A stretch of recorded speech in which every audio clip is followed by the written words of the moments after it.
Welcome to the Beauties and Beasties podcast with Alex and Sean.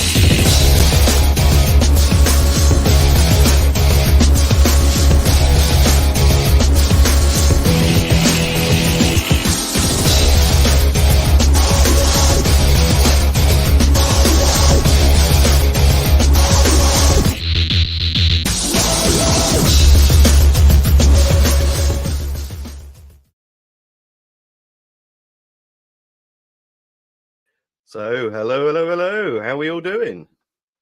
Yeah, I'm not too bad. How the devil are you? I'm good. Nice to be back in the seat again, and I'm sure Hugh is much relieved that I'm back here. He's a phenomenal champ for jumping into these, but I don't think he much enjoys being this side. He much prefers being the man with a plan behind it all, doesn't he? He does. Before we start, I want to say thank you for the third or fourth time to the UKBR for sponsoring the episode. It's a massive help. We obviously had Jason on last week. I am a member of the UKBR, hands up. I thoroughly enjoy it and I'm a supporter of them. They do really well for us. You want to find an independent bee remover, that is the place to go. Go to the Facebook page or the website, you'll find them there. How's your week been, Alex? Oh, my week's been fantastic.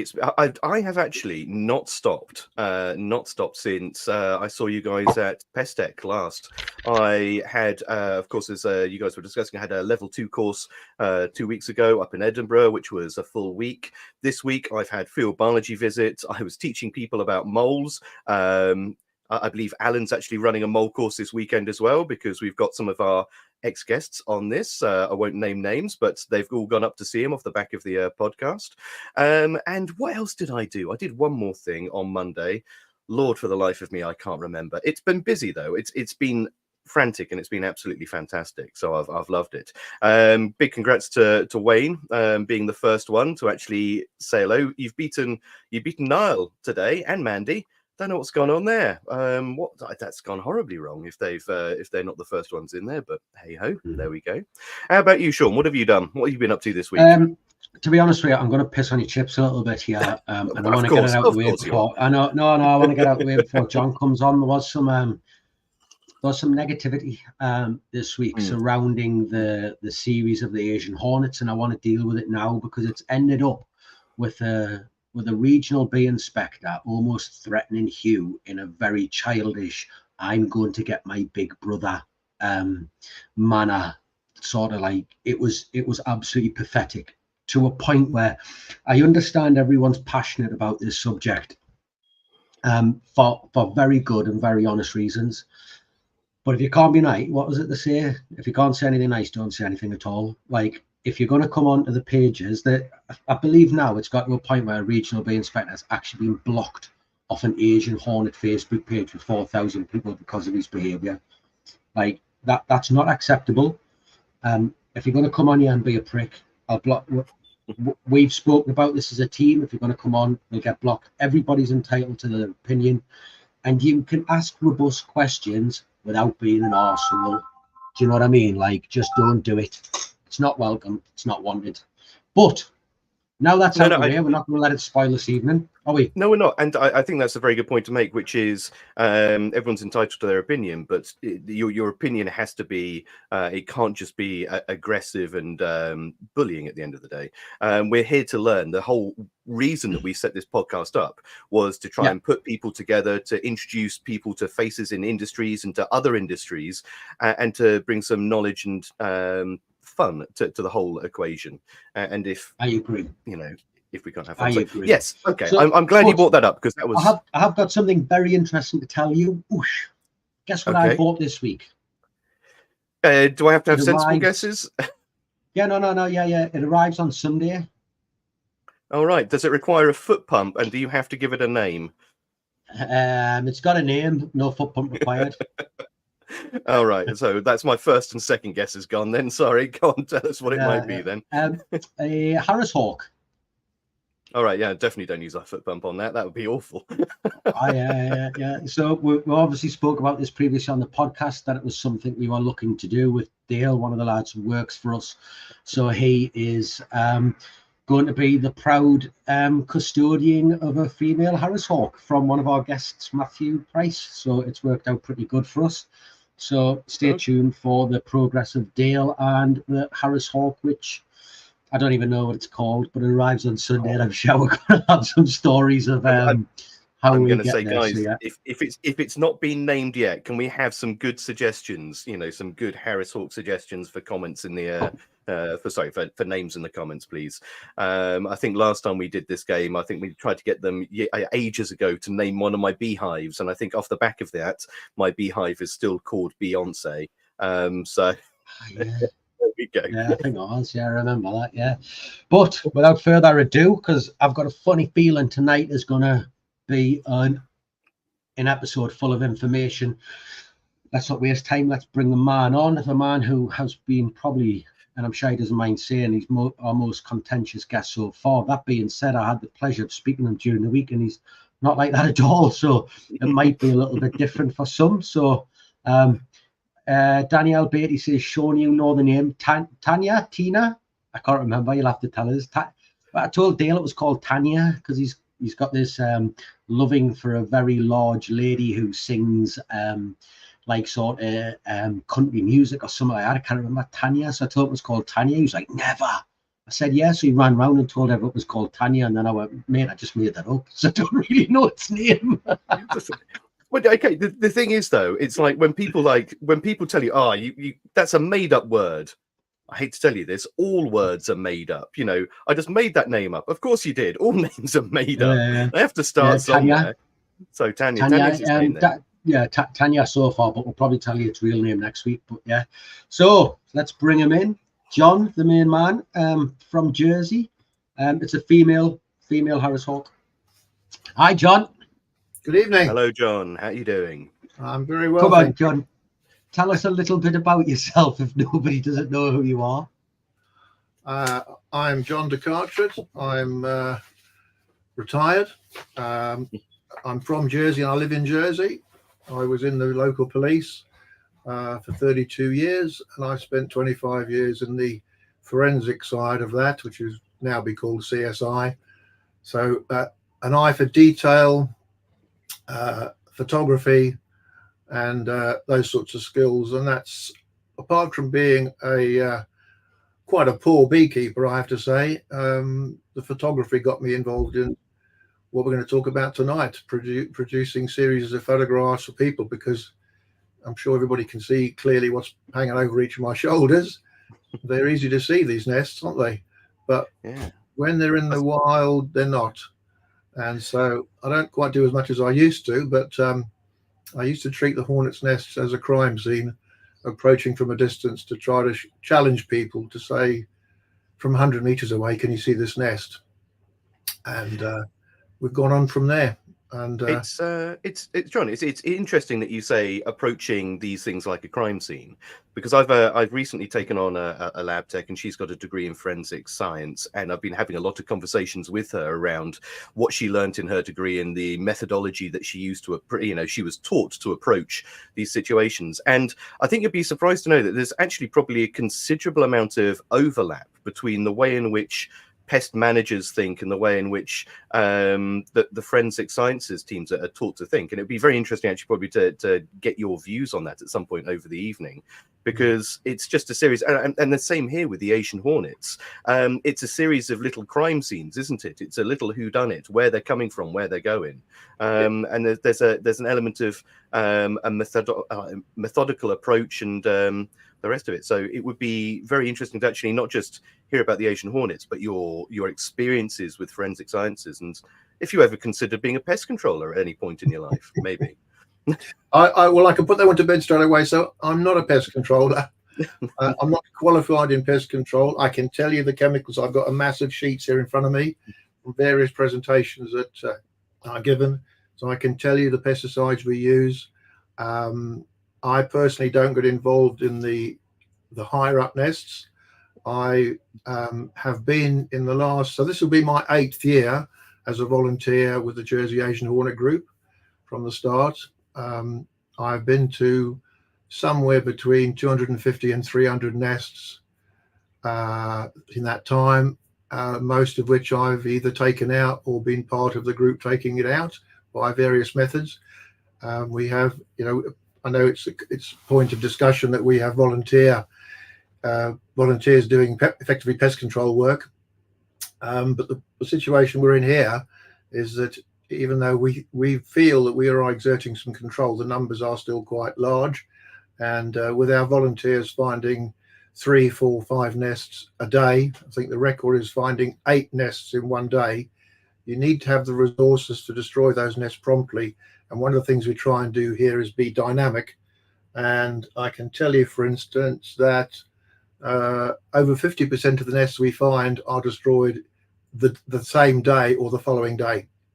Okay, that's interesting, because that's very much not the message that we have been previously hearing from these stories and apocryphal tales, where people are saying that they have reported nests, and the nests have then been left for 2 to 3 weeks at a time for a committee of scientific individuals to come out and explore the nests. So it's interesting that you say that there's a dynamic approach applied to the control of these nests, which ranges from kill it now to let's understand a little bit more about what's going on here. I didn't say kill it. Okay, interesting. Yeah, and I have to say, the other thing is, if you look back through my posts on the Jersey Asian Hornet Group, and there's also a YouTube channel, which I don't keep up these days, but you'll see a lot of videos on there from 2017, 2018. We've learned so much, and we've changed and improved so much. One of the often commented on comments that's made is that, if you disturb a nest, then the queen's going to fly off and start again. Our experience from dissecting these nests, which is why we take them down to have them dissected, is that even though all the hornets have been removed, and there's various methods we use to do that, invariably when we dissect the nest later, the queen and her, sometimes described as 30 or so maintenance workers, are in the top of the nest and all the way through the process. That could be during the process of removing the live hornets, taking the nest down, putting it in a bag, putting it in a freezer, and when you come to dissect it, the queen is still in there. That's our experience, not of disturbing the nest and the queen being the first one to fly off. That's what we've learned. So when you said, some of the nests you deal with on the same day, my assumption would deal with meant control. So those nests that you approach on day one, what is it you do to them then? Those that you are taking out on a rapid as opposed to a long-term strategy? There's nests and nests. So the two you can see behind me here, secondary nests, are what people look at and think of as an Asian hornet's nest. And yes, they absolutely are. And they've been taken apart and put back together. And this one, this one here, if I get the right, hang on, which is the right up this big one, the one here. That had contained hundreds, if not thousands, of hornets. And that was in a urban garden within our town, in a small tree. And so how long did it take to get that large? Because you said that was in an urban area, in a small tree, in someone's garden. Someone must have obviously noticed that. How long does it take? It was only noticed because some building work was being done in the cottage, and I'm talking about a very small garden. Some building work was being undertaken, and they started to see some insects coming out, and we went along and saw this in the tree. Okay. In the middle of a terraced row of 5 back-to-back houses. So these are what we've learned is that, if I can take you back to 2017 when all this started, the first hornets were found in Jersey were reported in 2016, but we as a group started in 2017. And we were basically told the information, the little bit of information got, was that these hornet nests, like the big one behind me, were always in the tops of trees on the side of a valley with a stream running through. That equates to about 50% in our experience. The other 50% aren't in trees. We've had them in the ground and everywhere in between. I'm very sorry. Rewind that for a second. You found hornets' nests, subterranean hornets' nests. Absolutely. Wow, because that's a marked difference in behaviour from things like the European hornet, which classically does not, create subterranean nests at all. They're in rabbit holes and things like that underground. We've had I think we're up to about 6. We had one instance where because and I'll take you through the process in a second, but because you get the different types of nests, people talk about the secondary nests as behind me and the primary nest, but there's also a previous stage. There's actually various other stages, but mainly the other one we term as the embryo nest, which is where there's just a queen. That becomes a primary when there's workers, and a secondary. But those are always close together. And one of our volunteers was looking to a secondary nest, looking up into a tree and looking for one of these secondary nests, like shown behind me. And he stepped back and got stung because he stepped on the primary nest, because they're normally within 50, 60, 70 meters of each other. Okay, that is interesting, because that shows like a very diverse range of behaviours, and more akin to that of the common and the German wasps rather than that of other hornet species. There is a trend certainly in the across in France on the Côte d'Armor Peninsula, which is La Manche, where they recorded in 2021, I think it was, just under 10,000 nests, and last year they recorded just over 7,000. But a lot of the nests that are reported in France are reported after October, late into October, in November and December, and those are classically they're seen because the leaves are off the trees, which also means that the new foundress queens have left to hibernate. So the reason what we do, as I was saying to Sean the other day, is that we don't just have an Asian Hornet Week in September or August. Our Asian Hornet year has already started. It doesn't finish. We had a live nest reported about the size of this one on the 30th of December, live in a valley in a small tree. We went on the 2nd of January and we vacuumed the live hornets into a vacuum that I've developed, or basically into a filter that I've developed. We took the nest down. Our researcher, Chris, took it home, built an enclosure, put the nest in, and then put the live hornets from the filter back in. I collected these from him today, and that nest, the queen died later in January, last year's queen. It produced about 100 new queens, most of which are mated, have got fat bodies and are ready to go. They woke up about 2 weeks ago when we had 3 warm days of about 13, 14 degrees. They've now gone back into torpor because we've had really strong winds here today. The nest is still producing individual queens daily. Okay. So roll back there, because there's a couple of things that are interesting of that. So 100 queens for a nest that size actually is a relatively low number in my estimation. Most other, a wasp species, even hornet species, a hornet nest, you'll be looking at 50 or so, and they max out about 500, 600, 700 for a European hornet. For wasps, you're looking at about 5,000, and you're going to get a couple of hundred queens from that, of which you expect to have about a 5 to 10% overwintering success rate. Yeah. You're telling me that a nest behind you there, which I can only assume, considering the size of an Asian hornet, isn't that much bigger than a large common wasp in reality. They're not as big as the European hornets by any stretch of the imagination. Is going to have well in excess of 5,000 individuals at height, and so with that, 100 queens seems like a very small number. This is in a captive nest. Okay, so how big was the captive nest? What are we talking here? It was about the size of this one.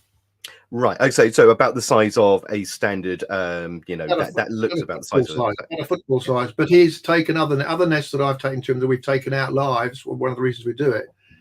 He's had 2 nests, our researcher.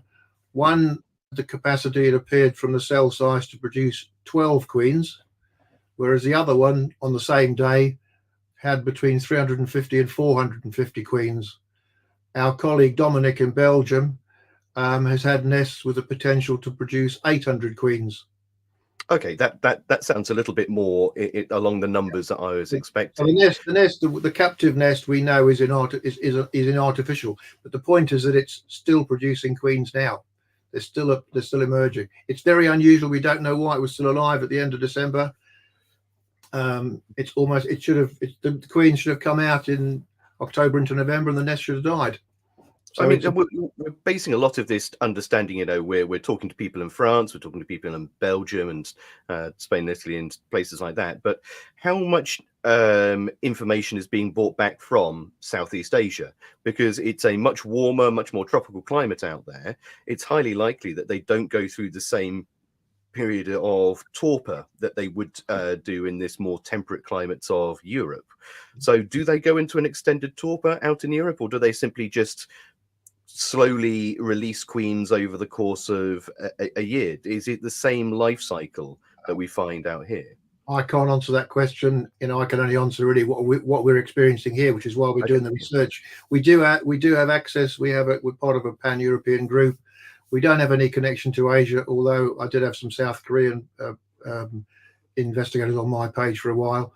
But we understand that in places like Portugal and Spain, the nests don't die out in the autumn; they carry on. Okay. But here, the expectation this far north, and that's one of the other issues that people often comment on, is how far north will this hornet go?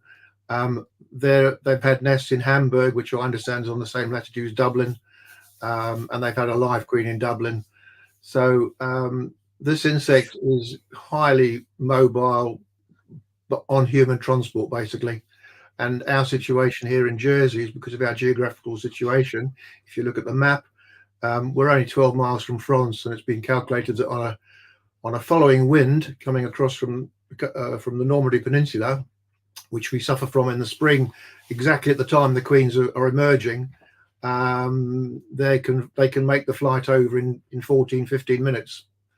So we had one day last year on the northeast coast where 28 queens were reported, and at that point that 28 was the same number of queens and nests that you'd had in the UK in the previous 7 years. We had that in one day. You had a far bigger increase after that, but we know that that's the situation. We've also got marine traffic coming in from France, and we obviously have to accept now that even with the control that the volunteer group has been trying to exert, that we've obviously now got some homegrown insects as well. But even if we could eradicate them, we know that each spring will be re-imported from France again because of their access, because there's not a lot of control being exerted. And that's control being exerted, what, both sides of the border? Have France in France? You have to accept that all the hornets that you're getting in the UK, we get the other Channel Islands here, Belgium, Germany, Switzerland, Hungary, Slovakia, Portugal, Spain.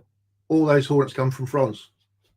They're not coming from Southeast Asia. The ones in the USA, in the state of Georgia last year, they've been found to have come directly from Southeast Asia, but the ones in Europe don't. They've all come from that initial import of a queen in France, and they're now across the whole of Western Europe. So we are trying to not get into that situation.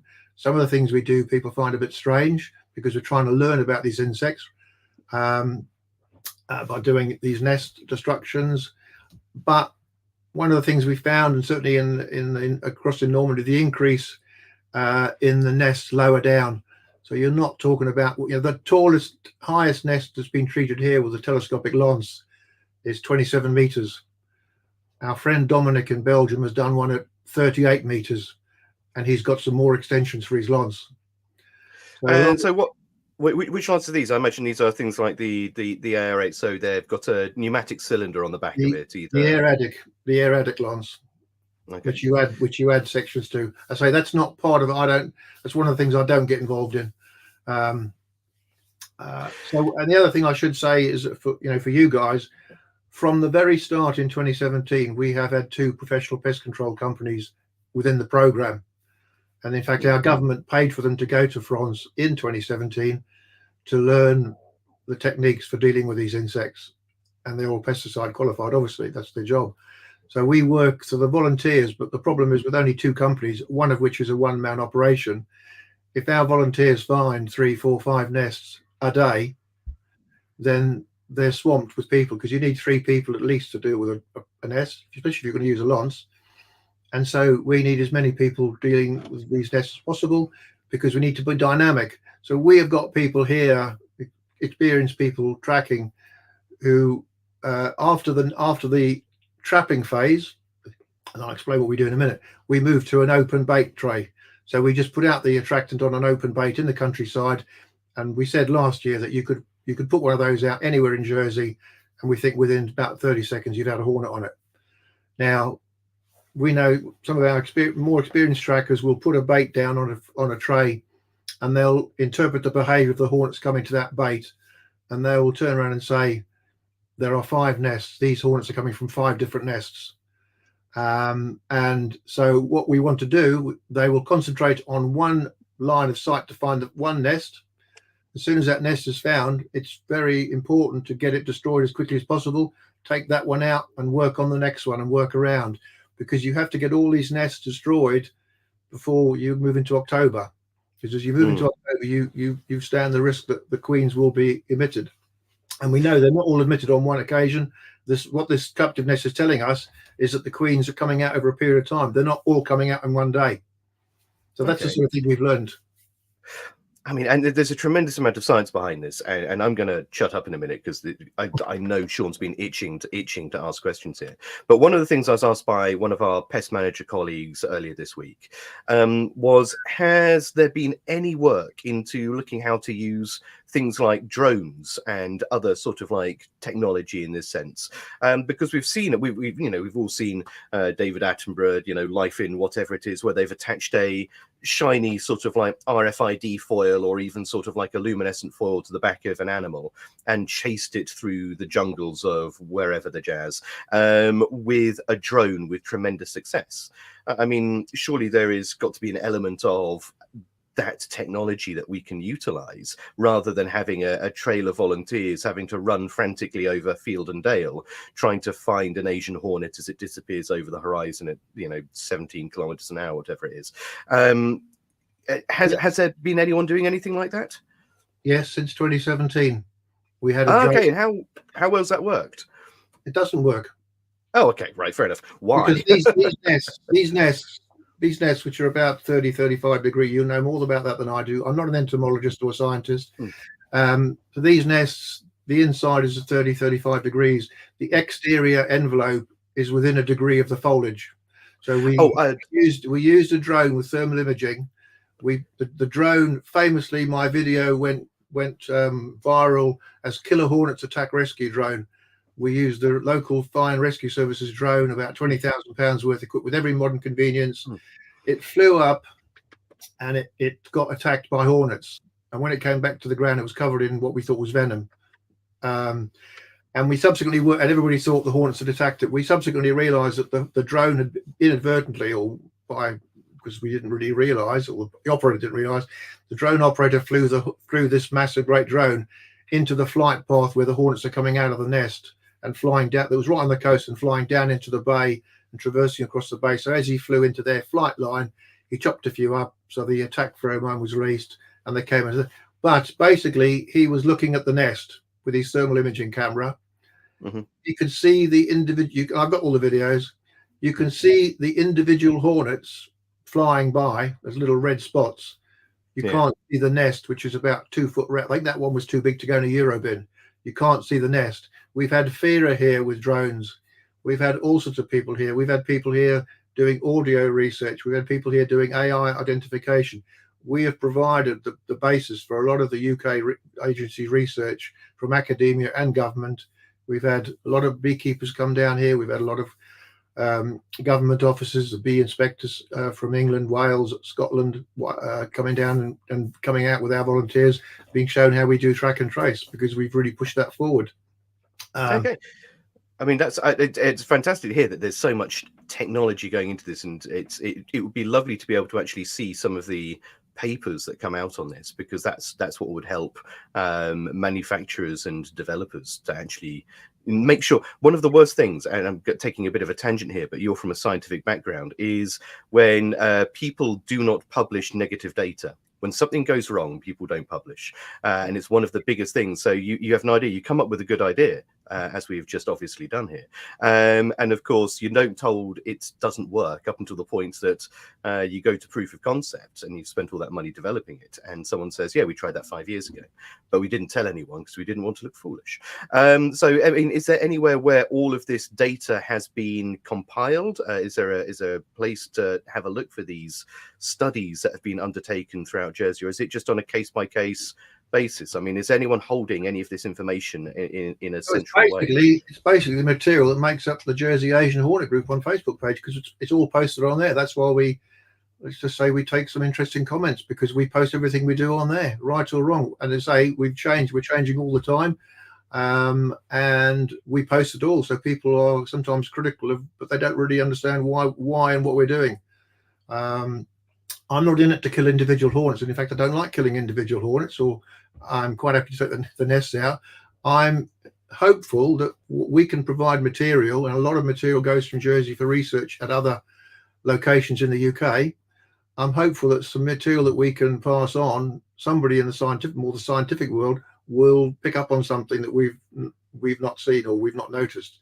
But basically, the research that's around, a lot of the early research is from Southeast Asia. That doesn't really apply. There's nothing much come out of Europe. The best locally sourced material is in the Asian Hornet Handbook, which has been written by Dr.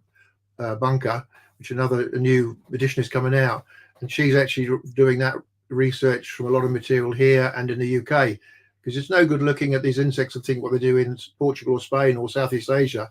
You've got to look in the local context. Oh, absolutely. Sorry, go on. Oh no, I was about to say we've had similar discussions as the pest management community and the Chartered Institute of Environmental Health, for example, when we have been discussing things like Asian hornets, discussing things like mosquitoes and other vector-borne threats coming to the UK.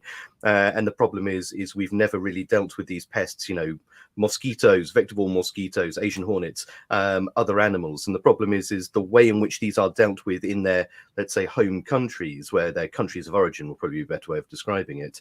The processes and the tools used to control them are a completely different kettle of fish. Mosquitoes, for example, you go to the Middle East and they do vector control programs where they'll bounce a layer of a thermal fog 5-6 kilometers across a town. You do that in the UK, and oh my God, could you imagine bouncing a cloud of insecticidal dust down through Newbury? You'd be absolutely hoisted on your own petard. It would be amazing. So this is why I'm here. Yeah, because this is a community-based team. This is the big difference. We tell people what we do, and we tell people that we're a community-based team. Yes, the initial group that set up this group were beekeepers. The Beekeepers Association separated from the Jersey Asian Hornet Group. It's two different entities. The Jersey Asian Hornet Group is all volunteers, and we work very closely with, I would say seamlessly with, the government Asian Hornet Coordinator, if you like. That's not his official title now. He's a senior scientific officer for all invasive species. But if you were here at a particular time in the summer, as some of the volunteers have been, when we're in season, we're having fortnightly meetings. We map everything. We talk about everything. Each shares the meeting, and everybody gets to see who's tracking what, and all the nests. Everything is open. That doesn't seem to be happening in other locations. And believe me, it's not pest controllers or beekeepers that are going to be the first people to see these hornets. It's members of the community. It's members of the public, and that's why I talk about members of the public so much. Members of the public are your most important. And this is where it's slightly different to what you guys are doing as professional pest controllers.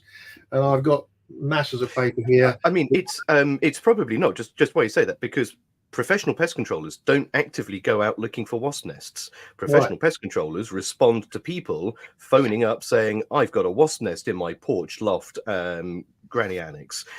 So it's actually probably not so dissimilar from that, because we're not actively going out looking for wasps. We are reacting to calls from the general public.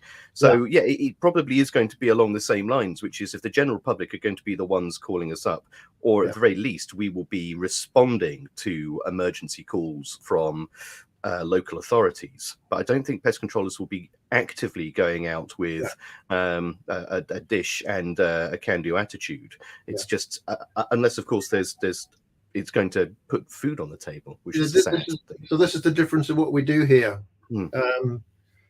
Of the 300, I'll read you off the sheet. Of the 339 nests that we recorded last year, which isn't double the previous year, we had 174 previous years. It hasn't doubled just. And if you think about what you yourself said before, these insects normally have a multiplication of 5. So that number, the 174, would have gone up 5 times. It didn't. It hasn't even doubled. We had 26 embryo nests, and this is the stage we're going to be going on to soon after the queens. You're talking about something like this. Yeah, we're familiar with those little beginning nests. Yeah. So they're very similar to wasp nests. So we tell people, you know, you need to look at them and see if the insect is black and yellow or black and orange. If it's black and yellow, it's a wasp, and if it's black and orange, we'll come and deal with it. 88 primary nests and 225 secondary nests, but 207 of those nests were tracked by our volunteers. That accounts for 61% of all the nests found by volunteers that wouldn't have been found otherwise. Now, if you go by that 5 times, those 207 nests last year would be over 1,000 this year.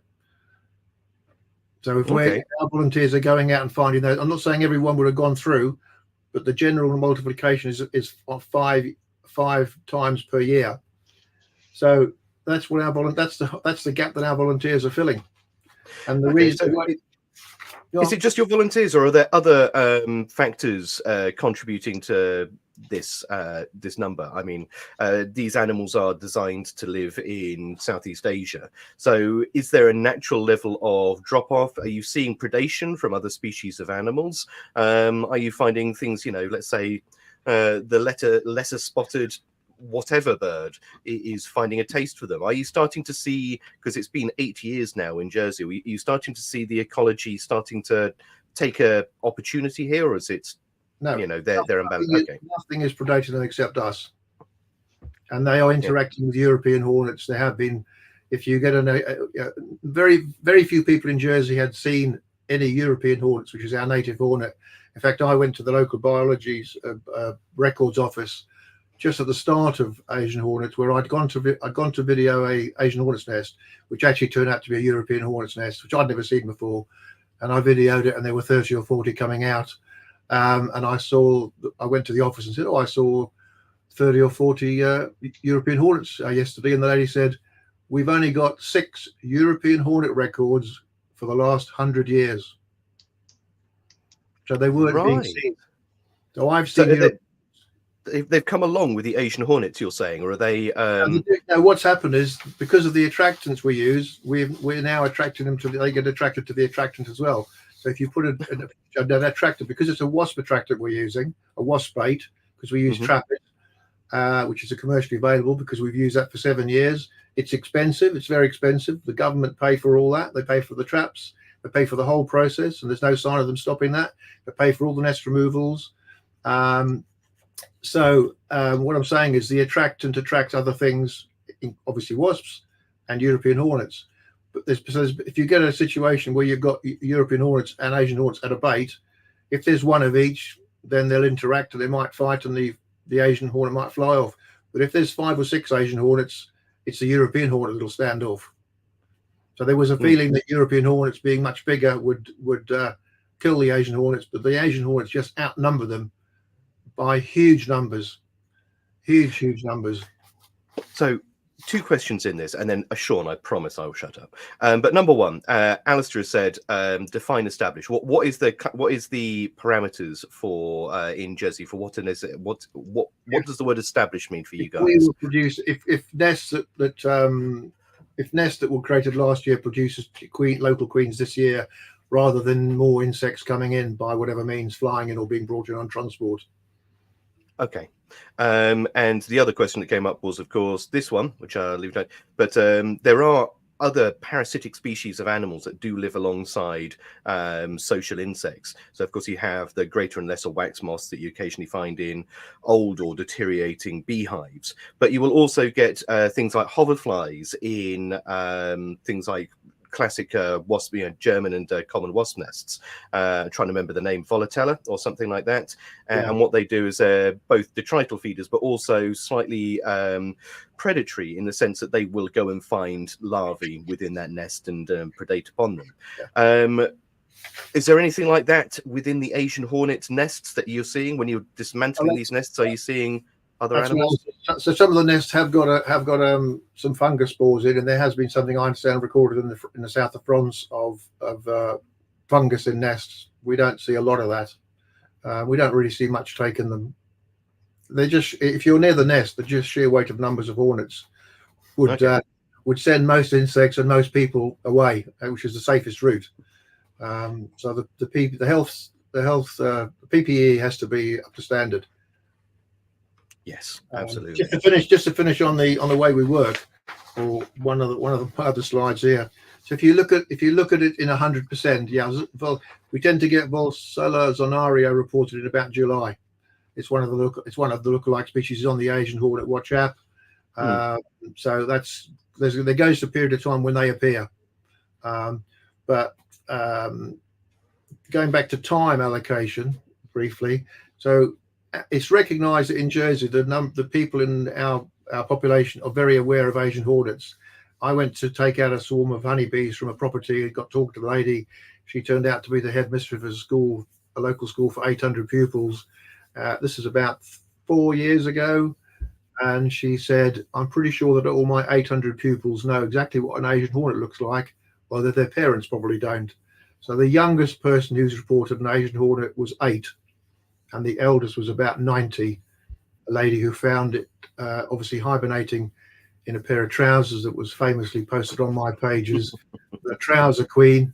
And she went up its stairs to her bedroom, took a pair of trousers out of a cupboard, unfolded the trousers. The hornet flew out, it flew to the window, which is a classic practice. She went up and put it, I think she'd recently consumed the contents of a yogurt tub, put that over it, and when I turned up half an hour later, it was sitting on the kitchen table under a yogurt tub. Yeah, so people can deal with them like that. But conversely, I've been to another one where a chap said, I've caught this hornet. It was in the fold of my curtains. I've sprayed it with fly spray. I've zapped it with one of these battery-powered tennis rackets. I've hit it with a rolled up newspaper, and I've crunched it in this little plastic bag. I brought it home, gave it some trap-it, and carried it around in my pocket for 10 days, showing people what a live hornet looked like. I don't know what to say, other than the fact that must have made such a wonderful blue sparkling light when you hit something that size with one of those tennis rackets. Yeah. But to carry around in your pocket, that's very sort of Green Mile of mice and men, isn't it? Just, well, I can tell you, you can go on the Facebook page and see as many images and videos as you want, because I regularly put them on there. But you can't beat seeing the real thing. How close I can get to the camera. Oh, look at those. So this brings up, there we go. And I'll let you ask this one, Sean. I'm going to have to jump in, because I'm going to just end up sitting here where you talk all night, Alex. And I just got to get these questions in. I'm bouncing, son. I've given you loads of time. But these are live, obviously. These are live ones. Go on, Sean. Can I go? Yes, you can. Can I just answer Hugh's question? Yeah, So go on. we carried on using the same term from France, where they're Freelon Asiatic. So we just called them the Asian Hornet. We also made a conscious decision not to call it by its scientific name, because we wanted to foster public involvement. We didn't want to confuse people, so we thought it was simple enough to call it the Asian Hornet. We do realise that we're likely to get Orientalis. It's in the south of France. So there may be other species of hornet will come. We'll address that when it happens. It's easier for the public. You can just say it's an Asian hornet. I do understand that in America, where they called them the giant Asian hornet, they've now changed that phrase and their political connotations. But for the time being, I think you may be in the UK going to be calling them the yellow-legged hornet, and we may be forced to change. But we call it the Asian Hornet because, for simplicity, for public involvement. Makes sense. So I'll just finish this thing. So you're talking about the timing. So the public reporting of our here is about over 80% positive.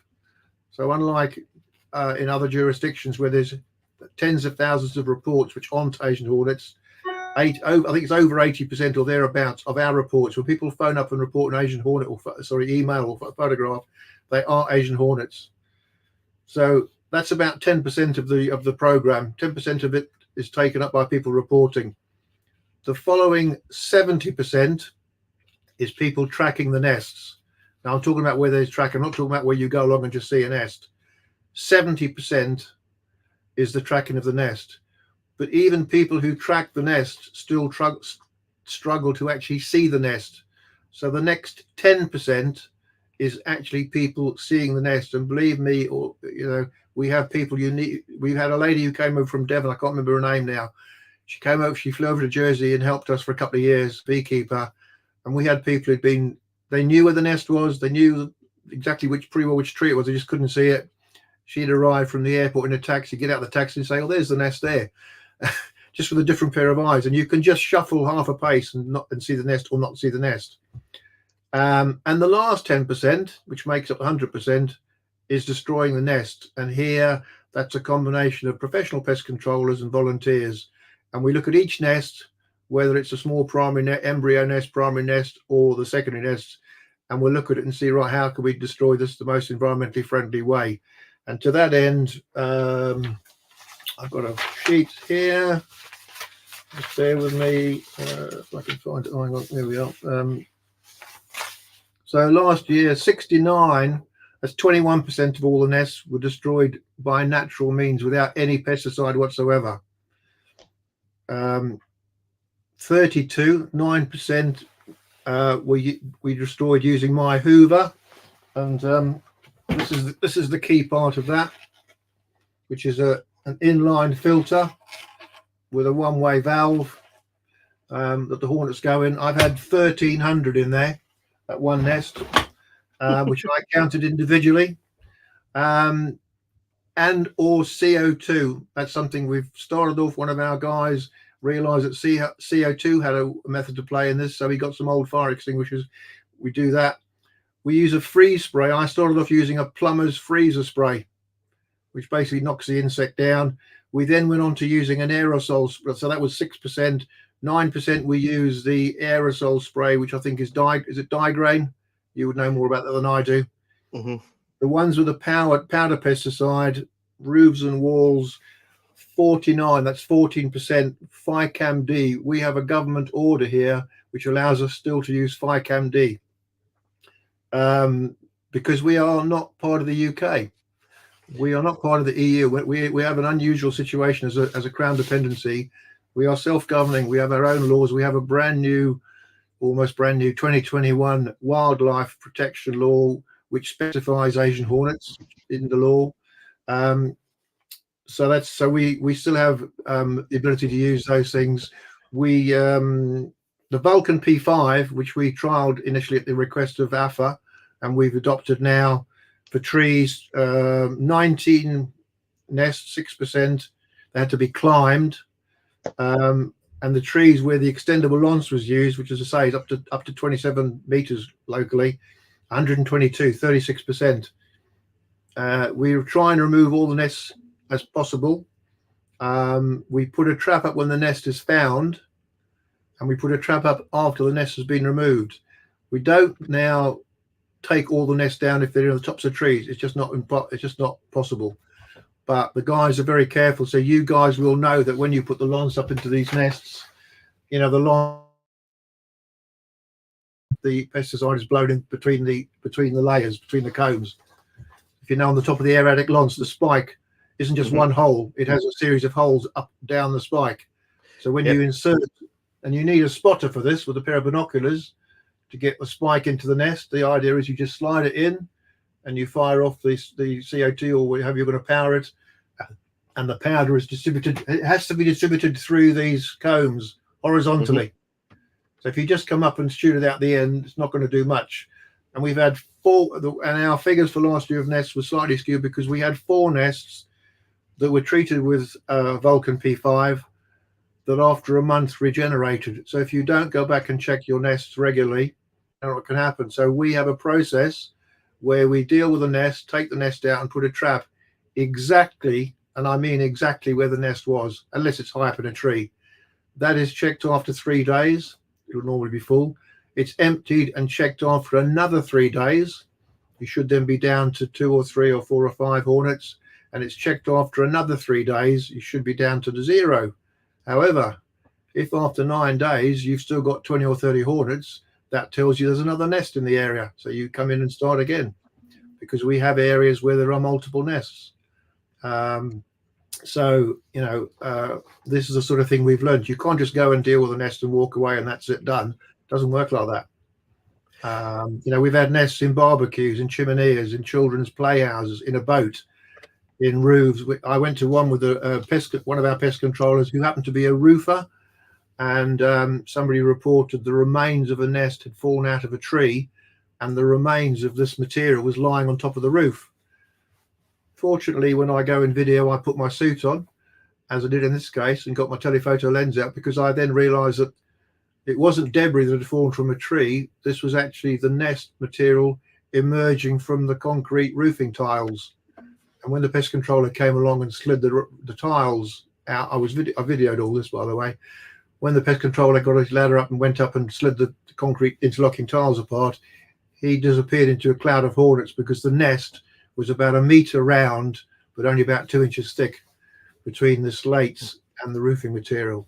So this is an insect that will nest anywhere. I've dealt with nests in the hospital, in our general hospital, in the prison, in our governor's residence, which is the Queen's representative, I should say, in the grounds of some very high-class hotels, but also at the opposite end of the scale.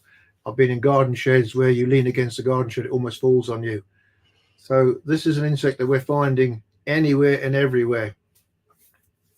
Not just these up in trees.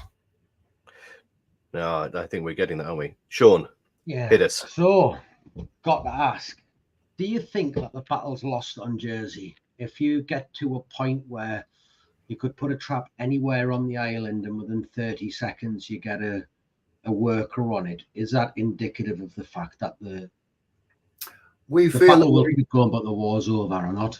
Yeah, but that said, there are people tracking those nests. We have people all over the island, all volunteers. So just to clarify, I'm not saying that you should stop fighting the fight. Yeah. But I'm saying, is this now just a simple case of you trying to just get stop numbers from going too high, rather than have you given up on the fact that you can get them off the island altogether? Well, we can't, because France isn't treating them. Yeah. If France would stop exporting them, we wouldn't have any. You wouldn't have any. That's the key. No, that's it. So what I'm saying is, do you believe that if they didn't come over, say all the winds went the other way for a year, and you could get stuck in, do you think that you're in a position where you could get the numbers down to 0 if you weren't getting reinfestation or not? If we weren't getting it, I would say for a couple of years we could do that. In a couple of years, okay. But the figures show, you know, the figures I quoted before, the numbers from 100. Bearing in mind we started off with 12 back in 2017, 12 nests. We didn't know about the trapping the queens in the spring or the other nest series. We were just looking for these big nests. So this has got to be the next question. And you said earlier, 2017, those things you'd done, that you'd have done different things, etc., etc. And I know you said that you weren't going to come on and tell us what you think we should do. You're just going to tell us what you did and what you. So what would you do now that you didn't do, and what would you not do then, if you could go back? What were the mistakes and what are the positives now? We probably wouldn't be doing so many with hoists and using those expensive pieces of equipment. We'd be doing far more with a lance, but yeah. It's a unique piece of equipment. If you're going to treating nests at 30 meters, you know, Dominic in Belgium trains people in the use of the lance, and he comes over regularly. He comes over once or twice a year. He's come over twice this year. So you need these people with a very specialist knowledge of using this particular piece of equipment, because you can't just what sort of price are they coming in at? I'm not sure. Certainly over £1,000. It rather depends how many extensions you get. The extensions I think we've got here on the model is 1.6. I think Dominic told me recently the new extensions are 3 meters, because he's planning to go over 40 meters. Right. John, I have to say, you say that it's a specialist bit of kit. I would hazard a guess that the majority of pest controllers listening to this right now who have been treating wasps all their lives will have used a lance, a telescopic lance, and will have used long ones. This is, and a lot of the methodologies that you mentioned before, actually, a couple of people mentioned we've been doing it in this way for, when I say generations, I mean literally for as long as the products have been out there. We are, as a community, the pest management community, so perfectly situated to deal with this specific type of issue that it's I think one of the things that bamboozles us the most is why no one asked our opinion in the first place how to deal with a rugby ball sized nest in a tree, because we could have told you a long time ago exactly the kit that you would have needed to have dealt with that situation. And it seems quite amazing to us that we weren't asked, because the way you're doing it now is how a lot of us would have told you a long time ago. That's how we would do it. Well, all I can say is that the equipment we're using was the training that our guys, the professionals, got in France. We only had 2 local companies who stood up to come and help us in the fight. It's the financial aspect of this, the health and safety equipment and the equipment. I would say that neither of the companies that have operated here have their own suits or their own lance. They buy that, they loan that from the government, and half of the Hornet suits we have here have been donated by different finance houses. And the Freemasons, for instance, have given us 3 suits. I find that, yeah, Sean, you're going to say exactly what. Yeah, it's just I just find that frustrating when you've got a professional pest control company who really should be getting involved, who are saying we're not buying a lance, we're going to lend one off them. Just invest in your business and go and buy one, so you don't have to go and pick it up and drop it off, and you can probably get 4 done in a day rather than 3. Like, I'm confident that on the mainland we won't have that issue. I'm sure there'll be lots of people willing to step up and buy them, etc., etc. Well, it is different. It's a different. This is where it's a different scenario. We're a small island. We haven't got the resources. We haven't got the specialist company.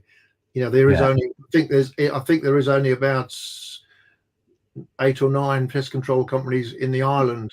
You guys are part of a huge community in the UK that will have these facilities. I don't know how much experience you've got. Something was said at one of your previous ones. The guy was saying that he was you were doing them sort of at 8 meters. So you're saying that people in the UK pest controllers will have the experience of doing them at 27, 30 meters? I just don't feel like it's a big jump. Do you, Al? To jump from 8 to 20, it's an 8. It's for us to take a 20, 25 meter pole. I'm sure that's well within our capabilities. And this is professional equipment, so this is the equipment that you will need. But what I'm saying is there's lots of other ones. Of the ones last year, 150. Hang on, I can tell you. Hang on a second. I've just seen that piece of paper. I can give you the heights. Go on here.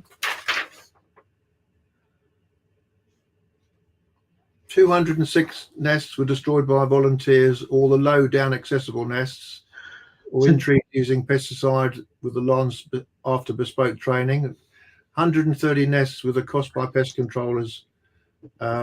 We had to use a hoist on 8 occasions, because you can't. This is underneath the nest. This is what I wanted to kind of ask you about, was that there's a lot of volunteers here. How many of those volunteers will be beekeepers, and how many of them would be pest controllers? Are the pest controllers not included within that volunteer bracket? In our volunteers, now most of our volunteers started off with mainly beekeepers. A couple of the pest controllers are beekeepers as well. So I'm just trying to find these heights to give you some idea of the height. Just bear with me a second. It's a mix. I mean, the vast majority of the people who are now involved in our spring queen trapping program, last year it was 291 members of the public came forward after a press appeal and hosted a trap and monitored it daily and allowed the bycatch to escape. That's one thing we're very hot on here. And we had about 340 traps out across the whole island. This year we aim to get up to 500. So if we can catch a queen as you well know, if you can catch a queen in the spring, there's no guarantee that she would go on and go through the sequence of go on to create a secondary nest, but a fair proportion of them would, bearing in mind that they've already survived hibernation and they're free flying. So the fact that we got so many last year, and most of those were in private properties. There was very few, if any, near apiaries. The beekeepers weren't. This is the worry, though, isn't it? Like for us on the mainland now, this is the worry, isn't it? That you've got 500 traps out, and that's what you feel is appropriate on Jersey. If we were to do the same across the UK, we'd be talking hundreds of thousands, wouldn't we? And there's areas that simply won't get looked at. And then when you say it got to this big in a terraced house, like, would I be right in thinking that if we found 70 odd nests this year, the chances are, because of the size of the UK, etc., we've probably missed an awful lot more, and that this year is going to likely to be a hell of a lot worse than last year? It's possible. It's down to time. We know because we know that we've proven that the queens don't all come out at once. They come out over a sequence of days or weeks. That you can't say, we record, for instance, nests after the 1st of October in a separate column.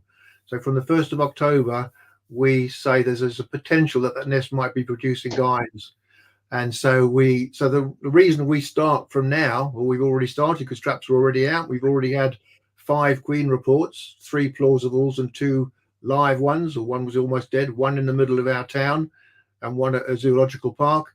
So we're already at that stage, but the evidence from last year shows that the ones that appear in March or before, I think the earliest one we've ever found went out of hibernation was the 29th of January.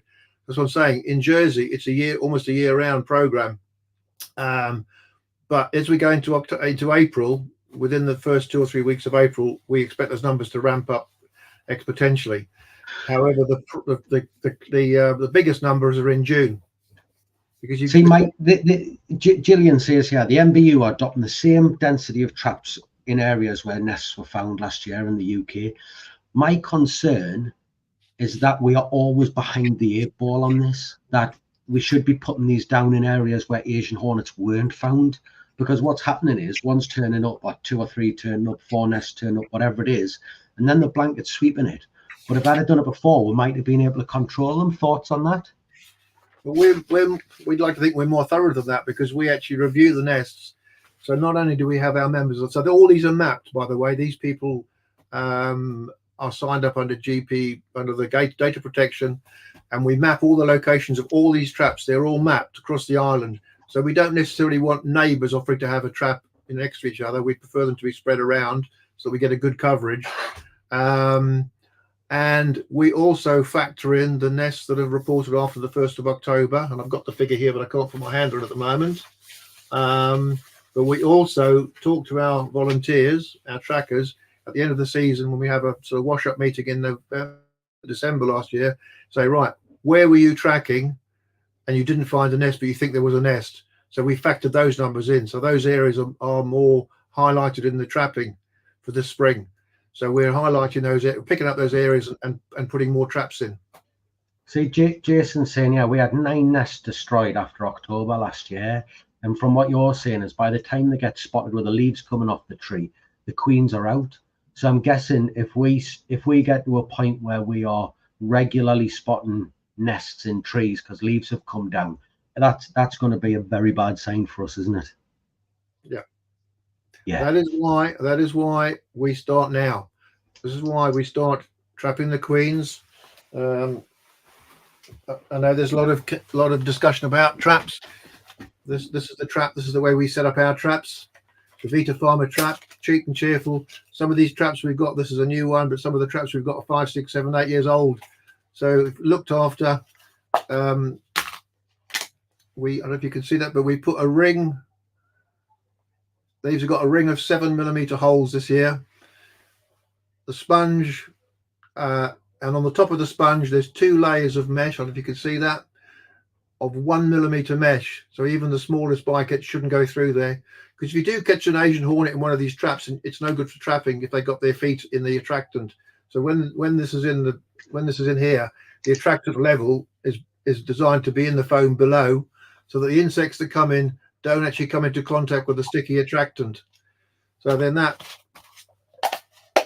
top lids, these holes here are in question as well. These are about 14 millimeter. So these will let in Asian Hornets, European Hornets. I've had butterflies in there, bumblebees. So there's a scheme we're investigating at the moment, reducing the hole size down. I think we took them going down to 8.5 millimeters to try and exclude more bycatch. So I'm teaching you what you already know here, how these traps go together. So we're going to have 500 of these traps out around the island that the people who have them have signed up to check them every day. That's the community involvement. And if they find a hornet, it's reported and it's mapped and it's recorded. If I go back to, I don't want to go back over it, but there was obviously, and I know you're aware of it, and I'm not trying to like bring it up, but there was definitely questions raised about live hornets being kept on Jersey, and did they cause like further introduction of them? What was when they were kept in tanks and they're monitored, what's that system of it, and how do they forage, or do they not forage, or what goes on with that? They're fed chicken, right? Earworm, okay, all sorts of things, anything you can think of to try and experiment to see what they do. Because a lot of the message you see is about the damage this insect will do to honeybees. We know here that they will forage on anything. They've been reported feeding on dog feces. I told you, Sean, the other night, on dog feces, consume undigested meat in the dog food. They've been seen feeding on a dead squirrel. They've been seen feeding on dead fish in the strand line. Here they only state that we had more predation on hives last year. I should add that in the 7 years, this is the 8th year, in those 7 years, we only really know about 7 beehives that have been lost. Okay. So unfortunately, right. Jersey, there's not a spring survey of spring loss survey of beehives as there is in that. BBK should be able to record that. So if you've got no hornets and you're getting a 20% loss, and you've got suddenly get hornets and you've got a 40% loss, then you can tell that maybe the hornets might be involved in that. So I think the nest in Gloucester, the larvae. So we provided a lot of larvae, because you have, as you well know, the adults can't consume solid food. They hunt it and butcher it and take it back to the larvae. He's also fed the larvae mincemeat and all sorts of things like that. And you can see I've got videos of them. You can hear their jaws rasping away. When I've got my macro lens inside the entrance of the nest and the queen is flying over my head, I've got a baseball cap on. There's that video. Oh, good. I'm glad you got a baseball cap on. That would be silly otherwise. I recorded it for 28 days. So they're eating anything and everything they can. And they say the nest, I think in Gloucester, the very first one you had, the larva had hedgehog DNA in it. This is roadkill. They're not killing hedgehogs, but they'll turn their jaws to pretty well anything.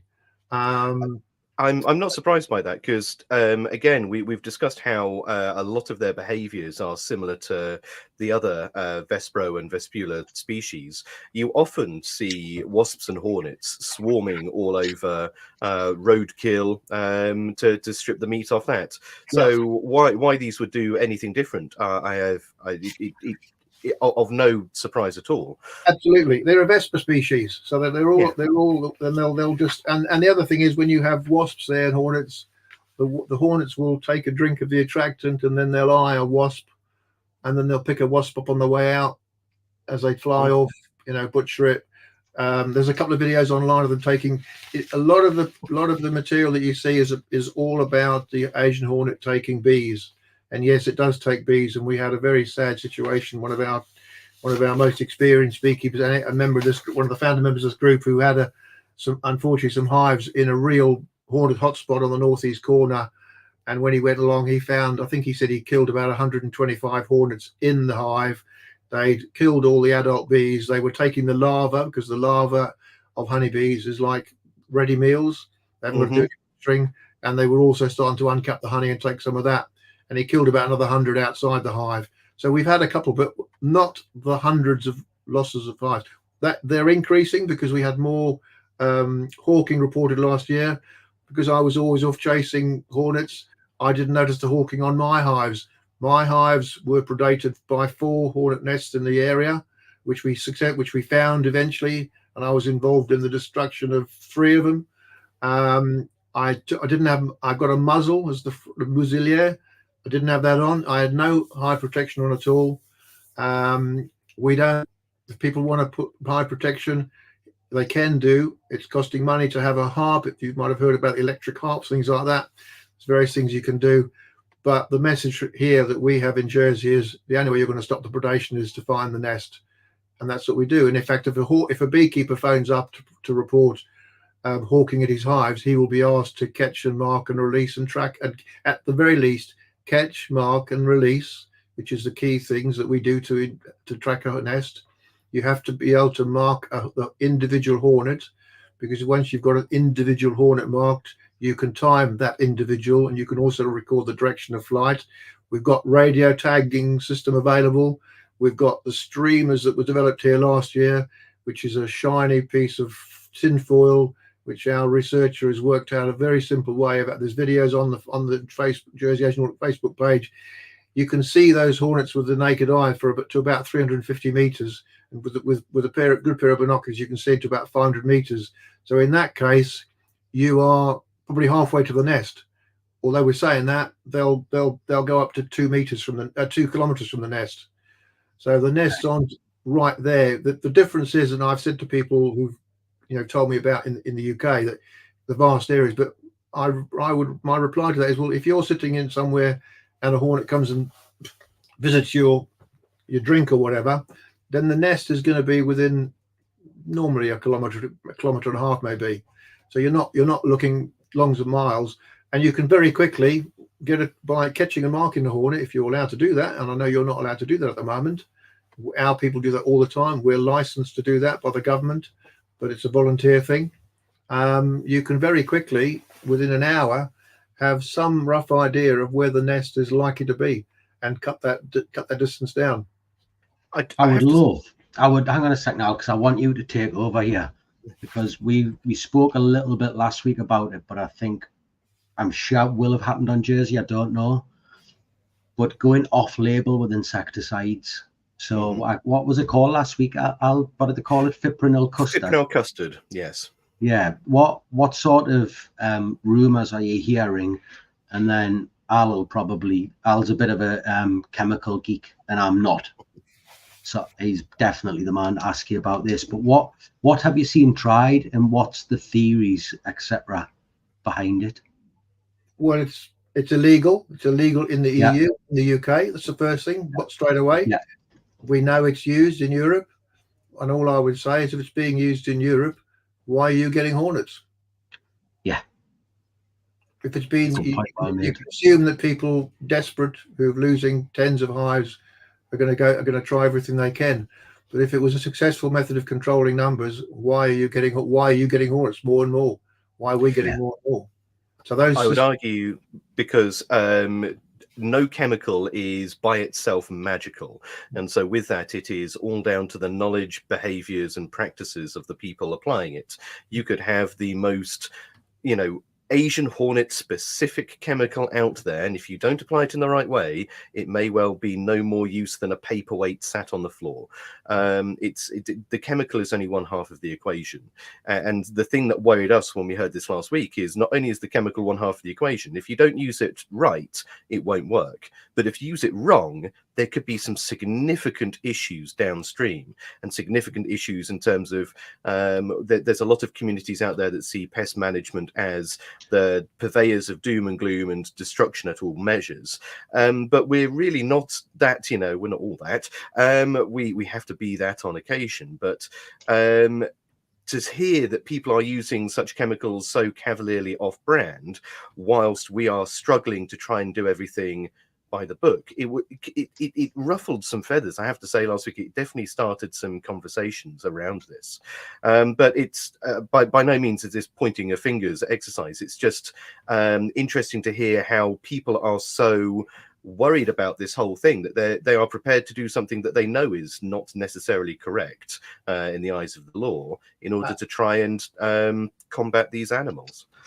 I would say that our laws here are stricter than yours. Our wildlife law is stricter than yours. The control of chemicals is probably stricter. And that's why we try. And there are situations, as you probably know yourself, where you can't use any sort of pesticide. We've had nests above reservoirs, you can't use a pesticide there. My vacuum, I mean, when I first talked about producing this vacuum, everybody fell off their chairs laughing, as I'm sure a lot of other people did. But under certain circumstances, it's very effective. And I said to Sean the other day, if you can, for instance, I gave him is people, and it goes back to that 70% tracking and 10% seeing the nest. People think that's a bit of a weird breakdown, but our volunteers will track a nest and say, it's in this patch of brambles, somewhere in there. We can see them dropping down. So you can't see the nest, so you can't treat it. Even if you could do it, use a lance horizontally, you can't do it. So you have to start cutting into the brambles to access the nest. And I and my gentleman of the same age as me do the ones in the east of the island mainly, or done a lot of them. And we laughingly say you get to a point when they know we're here in big numbers, I would say. So you get enveloped in a cloud of hornets, and you still can't see the nest. You still can't treat the nest remotely, with a lance or anything. So we'll just carry on. And when we do that with using the vacuum system, and I know that's very alien to people in your business, this is the reason. You've got to remember, John. You have to remember that. It's the reason that it's clear and the nozzle is clear, and I've got different lengths and all sorts of things. But we know that if you can find the entrance, and these nests, whatever the size of these nests, they only have one entrance stroke exit hole. The people look at the pictures and see all these vents, as you can see on some of these nests behind me. That's the hornets just enlarging the nest. So if I can get close enough with my nozzle, we can uncover the entrance holes, which, for instance, we found normally face southeast. And if I can get my nozzle, we'll stand there chatting. I'll hold the nozzle about a centimetre away from the entrance hole. The vacuum that I use isn't powerful enough to suck the nest up, but all the hornets that want to come out of the nest to attack you, and it's like turning on a tap, I can assure you, go straight in the vacuum. All the cloud of hornets that are flying around us, that we're enveloped in over a period of time, all go back onto the envelope of the nest, and all walk to go back in the nest, at which point they're vacuumed off. So you're going to be a little bit patient, but after 10 minutes or so, there are no flying hornets. They're all in the vacuum. Then we take the nest down, and then we find later on after the section that the queen and her attendant workers are in the nest. And that's one highly pesticide-free method of doing it. That's just one. Yeah, I know Sean he does a lot of bee removals. He will, as many others mentioned on this. We have beevacs over here, which are basically, to all intents and purposes, precisely what you've just shown us there. It's a method of vacuuming flying insects out of the air. The beevacs are designed to keep them alive, but also equally, there are many people out there that will use macerating gutter cleaners to the same level of effect. So it's not that actually alien to us to use vacuums to control social insects. And Sean, you've used beevacs before. Yeah, we use them on a weekly basis with the bees, and absolutely we've come up with our own, very much like yours. It's on a bucket system with a battery powered hoover. It's quite small, you can pick it up, carry where you want. They're a great bit of kit. Martin says he's done a couple of nests with them. We've certainly done wasp nests. It exactly as you were saying, next to streams, etc., because people forget this, don't they?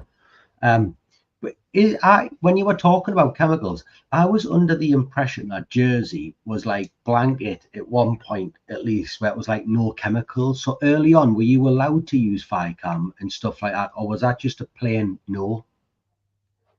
I can't answer that question. I've never been involved in the pesticide technology part of the technique of it. That was all done by the professional pest controllers at that time, invariably. Right, got you. So it's our volunteers, because of the sheer weight of numbers of nests that we need destroyed the next day, the same day or the next day, and because with only 2 pest control companies available, it stands to reason. If we find 3 nests in a day, and in August that's quite a regular occurrence, then, and we've only got 2 pest control companies, they can't do them. What they well more than that, 3, 4, 5. I'd say the most I think we had was 8 in what I found in one day. They can't do all those, and they would be get put back, and there'd be logistics. And they, like you guys, have got wasps to do, have got vermin to do, have got rats to do. This is another part of their business. So that was why the volunteer people have been trained up. They've been trained in the pesticide use by a leading UK company, and they've received training to use the tall lance, and they're pretty good at it. They're as good as the professionals, and they work alongside. And it's a mix, so the team can be professionals and us. We all work together. We all know each other. We all work together, and it works.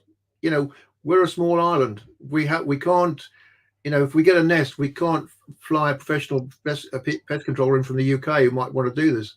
We've got to use the facilities and the people we've got here, and these are the people who've stepped forward to do it. It's not everybody wants to do it. Not everybody wants to wear the equipment that we wear. I've been doing this will be my 8th year. I've not been stung. I'm one of the few people who haven't been stung. We've had several people who have been stung to the BB wear suits for various reasons, normally because they compress the material. So we've introduced the vest now underneath to give a double thickness.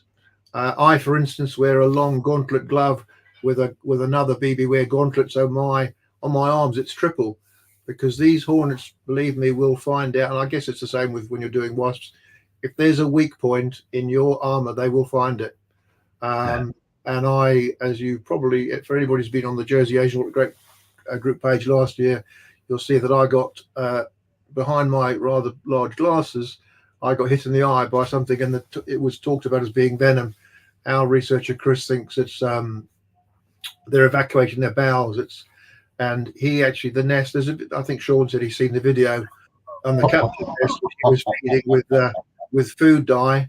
There's actually a video of the hornet projecting material at quite a powerful jet, and you can see it because it's blue, because it's been fed on food with blue food dye. And I had that in the eye, and coincidentally at the same time I was supplying material to the state of Georgia and the US government, because they had these yellow-necked hornets. And I saw an article from Florida where they were talking about pest control centers in France getting reports of people who'd been received liquid in the eye, and they didn't really know what it was. And so I now wear a face visor. We wear a goggle, even though if I'm wearing these, I've now got a helmet and a face visor that comes right down, because they can give off quite a pungent smell as well. Because, and this may sound alien to a lot of people, I get up close and personal with these things, right up close and personal, because we're taking them out.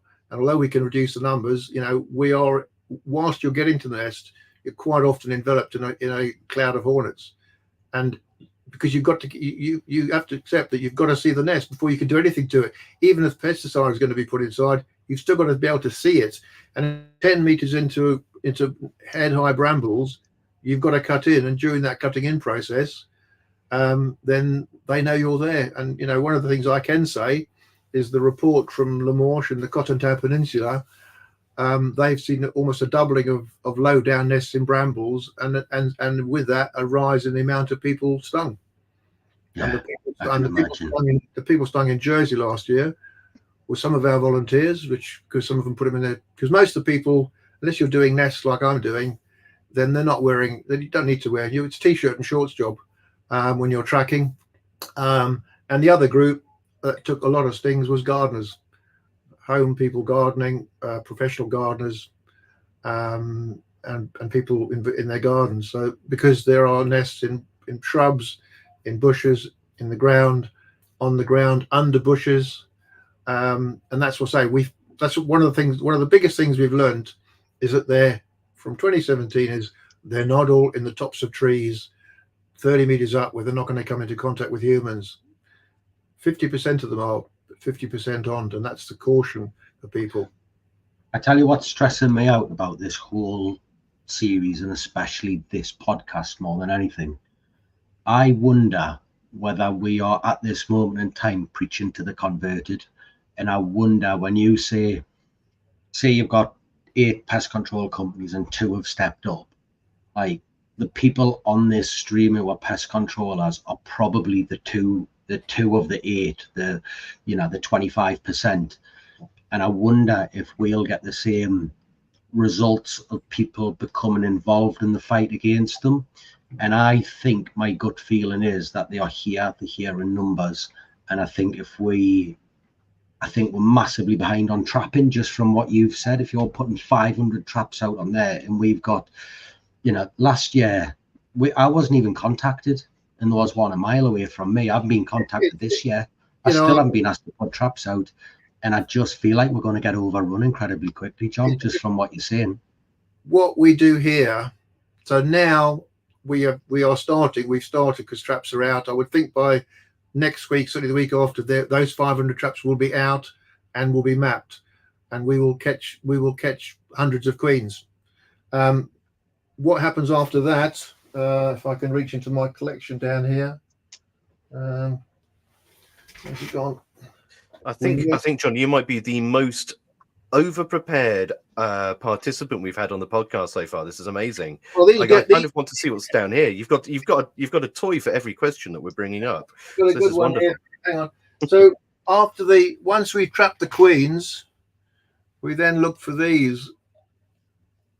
Lift up. What is it? Up. Are these the are you saying these secondary embryonic nests? Yeah, there we go. This has gone primary, because you can see some larvae still in there. So this is the primary nest, but between just the queens and this stage, there's what we could term the embryo nest, which I think I've got in a mass of stuff here. They are tiny. They look identical to wasp nest. We had this discussion early on. But I'll be running a campaign, a public campaign, in a few weeks' time. When we start to see these, look up. Please go around your properties and look up. I've been, and again, they posted on our page because we put everything there. Some people enjoy it, some people criticize. You'll see pictures on there of these nests on the lintels of people's front door, and you go along and they say it wasn't there yesterday, and it's been there 2 or 3 weeks. They then go to this sort of size, and we can tell the classic. We can tell, and I'm probably teaching you what you already know. So we say to people, if the cells are about 3 millimeters, they're wasp. If they're about 6 millimeters, and you do the pencil test. If you put a pencil in there, it's Asian Hornet, and you go to a primary nest with this as you're going through May and June, and then. Sorry, just while you're looking for that one, do you not worry horribly by telling people if you can stick a pencil inside the cells of this nest, it's an Asian Hornet? There's not going to be people taking you very literally at that point and trying to stick a pencil inside a hornet's nest and then getting, destroyed by a handful of angry hornets. Well, no, we've already told them if they can't see the first thing to do is just watch the nest, and if you see any insects. If it's black and this happened to me earlier today, I got a private message from somebody who I don't know. He said, "Sorry to bother you. We found this nest in our attic. It's obviously there are no insects." And I said, if there were insects, they'd be black and yellow wasp or black and orange hornets.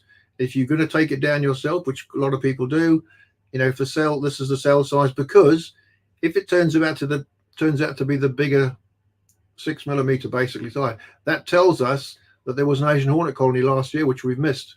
That fills our map in. Where we get really creative, you'll like this one, is we take these nests to our researcher Chris, and I was saying to Sean the other day, so he took a nest, just a nest, a queen from another nest, and workers from another nest, and put them all in a container together. The queen killed a couple of the workers, and then they carried on building the nest. And the building process, he feeds them food with food dye, and you get this. And here you can see this is how they built the nest. He'll feed them the green dye, then he'll feed them the red dye, so you can see how the nest build up. So we have that one. Hang on a second. So that dye is from the food. He puts food dye in the food that he gives them, because it'll be within the.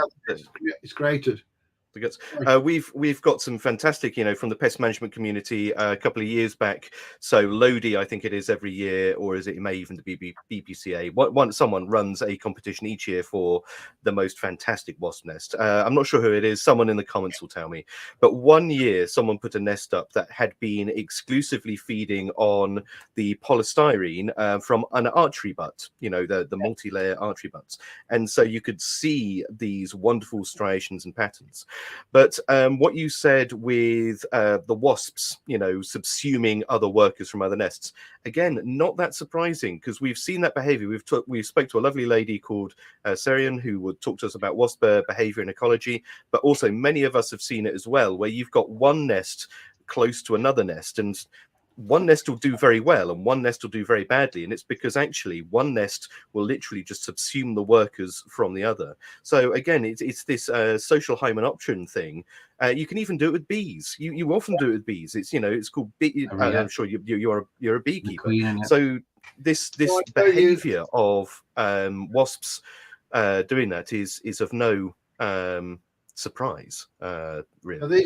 So these we had a run on these last year. We always get a few in bird nest boxes. We've got that one. So usually what we expect to find in bird nest boxes and things like that is things like bumblebees. So how's your bumblebee population on the island been reacting to this? Because we found some reports in the UK of some bumblebees actually finding a bit of a defense against Asian hornets. I think that's I'm right in saying. Dropping down into the grass. Yes. Yeah. Yes. Well, we haven't got a baseline to work. Sorry, we haven't got a baseline to work from, but we do get reports. I can remember going to a nest in a car lean-to where some workmen were working on a house. They said we were just sitting down having our sandwich, and we were looking at a couple of almost identical reports where we were just watching this lovely big bumblebee just going across, and suddenly something took it out the air. And it was a hornet. So the bumblebees are considerably bigger than Asian hornets, but they're certainly on their list of food. And of course, I think I'm right in saying that bumblebees are particularly important for the pollination of apple trees, I believe. Yeah. So what I'm trying to say is that our process has started. We've already had 5 reports, 2 live hornets. Now, one dead, one photographed and confirmed but not captured. We will endeavour to trap as many queens as we can. In 3 or 4 weeks' time, I will be starting a campaign of lookup, and the best illustration I can give for you that is that I went to an elderly lady who used to go out every day and water a tomato plant, and she said, "I saw you on the local television last night saying look up. I came out this morning to water my plant, and I looked up, and there was one of these just above her head." Now, the video of that is on the YouTube channel, actually. It was one of the early ones where we really didn't quite know what we were doing, because we had no experience. We're not pest controllers. Yeah. We had no experience of these things. So we get quite a few people. So they can be on the fronts of garage doors. They can be on granite. They can be on wood. We've had them on, I don't know if you know what a draw knife is for old wood, a knife. I actually went to a nest that was on the cutting edge. It was on a display, and it was the sharp cutting edge. It was down, and the nest was attached to the sharp cutting edge. They've been on metal, on aluminium, on everything, and in all these myriad of places. So what we've learned is that look up early in the season for these nests, and then when they're going on to the secondary nests, we're looking everywhere. And sometimes the other thing is that there's an assumption that the hornets hibernate. They come out now. The queens are extremely vulnerable at the moment. They've been in hibernation for months. In fact, the ones in the nest that were the live ones we still got in the nest, Chris said about a fortnight ago when we had 3 or 4 days of like 13, 14 degrees, they all woke up from torpor. It's been cold the last couple of days, and he was showing me they've all huddled back in the corner of his enclosure. So they're very reactive to temperature. These 5 we've had reports on are probably preemptive. They come out a bit early. They're going to get caught out. But as I say, we go into April, we get the queens. We go into May. I've got the dates all here. Where we move to the embryo nests that people report, and the primary nests. And as I say, the first 49 nests last year were reported by members of the public, predominantly from that. One of the little interesting things is when you get them in garden sheds, and I've been to quite a, well, all the volunteers have been to quite a number, is, you know, garden sheds, the doors invariably don't fit properly and there's a gap, and they'll see these insects flying in. And you look inside and you can't see anything. And I got called out a few times. You look inside, you can't see anything. You open the door very carefully, you can't see anything. And you go inside and look and you can't find anything. And when you turn around, the nest is directly above the door, right above the door. They just come in the hole and go straight up. Standard wasp behaviour, that isn't it? I say we find that a lot with if you to look at a wasp nest classically under a tile or in the eaves of a house or something, that's very much what they do. The nest will be up and just a little bit along from the entrance point. You say the same thing in ground tunnels. They go down a little bit round a corner, usually around a right angle. It's a defense mechanism. It stops water and wind and cold getting in. So yeah, I think probably one of the biggest takeaways that we need to take from this is we as a pest control community definitely need to have a look at some of the research that has come out of Jersey, see all the work that you guys have done, and that needs to be a little bit more transparent, and you know, if we can help collate it together and do something like that. But the other thing, and if I was to ask personally, ask us questions about this, because I think I hope from these conversations that we've had tonight that there is you are fishing from a relatively small pool of pest managers on Jersey. There is a much larger pool of people who are champing at the bit to help and will be able to tell you their experiences with dealing with wasp and hornets nests that can do this, and there's a huge amount of beneficial collaboration that we can have, and we want to get involved. There is a real appetite for it. It is everybody. I said to Sean yesterday, it is everybody. It's community involvement here, which we find key. But to be effective, everybody has to work together. That's government, volunteers, and pest controllers, and beekeepers. The beekeepers here aren't as involved as you might think in the UK in general terms, although they've got potentially the most to lose. But I'll just show you this chart, and then I'll tell you what it says. Hang on a second. Sorry, say that again. The beekeeping community here isn't as involved with the Asian Hornet program as it is in the UK through the why? Well, in the UK, your BBK associations across the country have all got Asian Hornet teams. I don't think the BBKA has all got. No, Asian they do. Yeah, Hornet. No. Do they? Sorry. They have their own. So the way, just for anyone listening who's not aware, because I think I know how this works. Each local association will have their own coordinator, and they'll have numerous people who have done the identification training. I think the concern, the worries from the beekeepers are they've been there, they've done the training, what they're chomping at there at the moment, and this is my concern. You see, the BBK members are chomping at the bit to get involved in doing this tracking, but they're not being brought in to do it. So my worry and my concern is that we end up in a position where John is, where the BBK is, or the beekeepers are over there not doing anything. And now, because you haven't brought them to the party, whereas I think if we bring them to the party now, get them involved, and worse, imagine if John and his team just picked up and left and there was no knowledge of tracking on Jersey. The numbers would go through the roof. And my concern on the mainland is that's what's going to happen, because we've got a small team of people who are going out there, not telling anyone anything, keeping it secret, doing the tracking, learning the skills, and then when they admit defeat, they'll walk away, and we're going to get left in that position. And if the beekeepers aren't involved and they're not involved, then the numbers are just going to go through the roof. And that's my concern over the whole thing. But I guess we'll live to see. Just quickly, John, what did you do good to get the message out that worked, and what did you find that didn't really get the message out?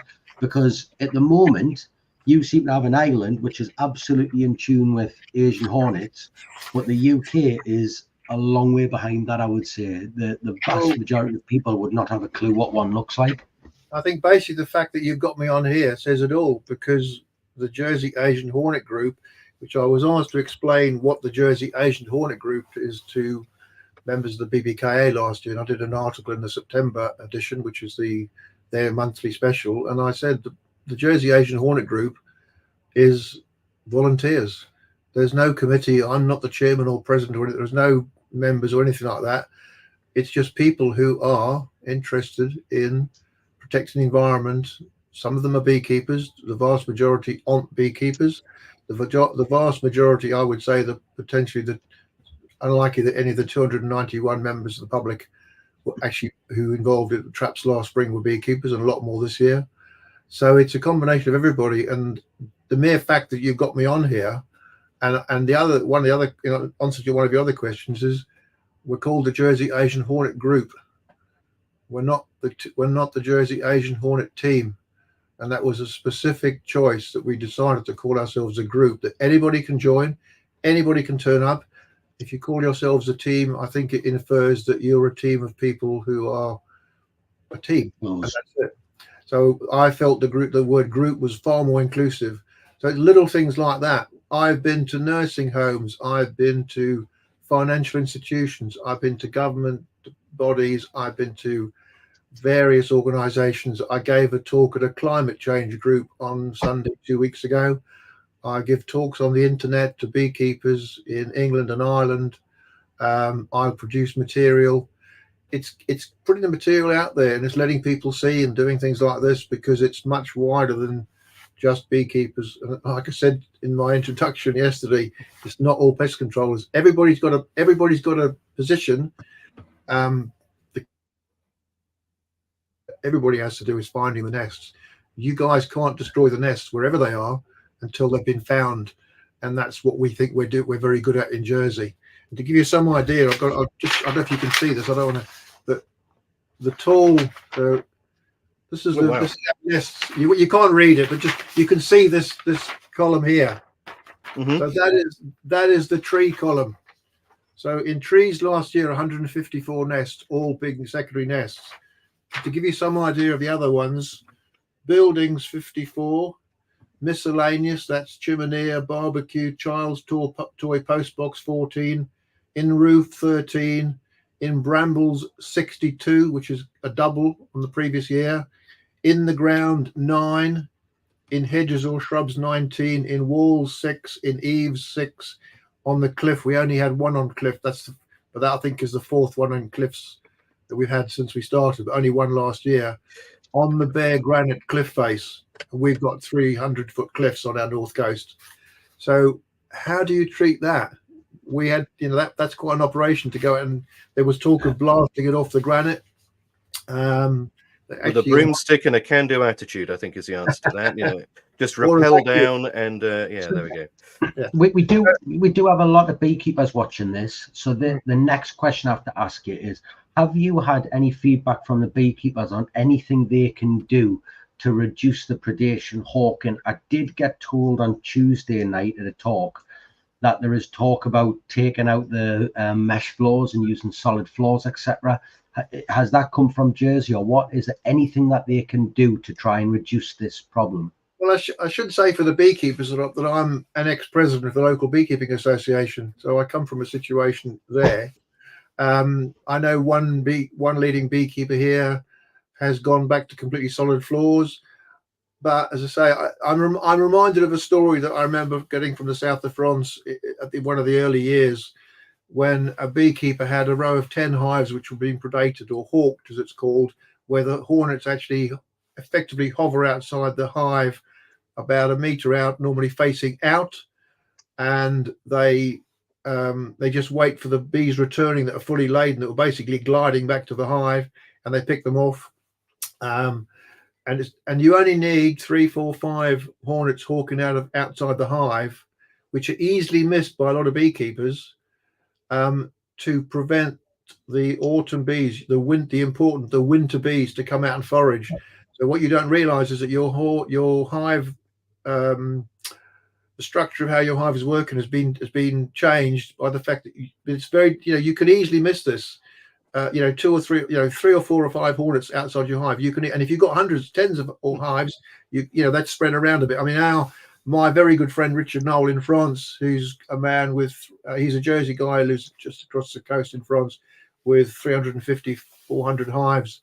His advice is to put your hives together because that spreads the load of the attacking hornets.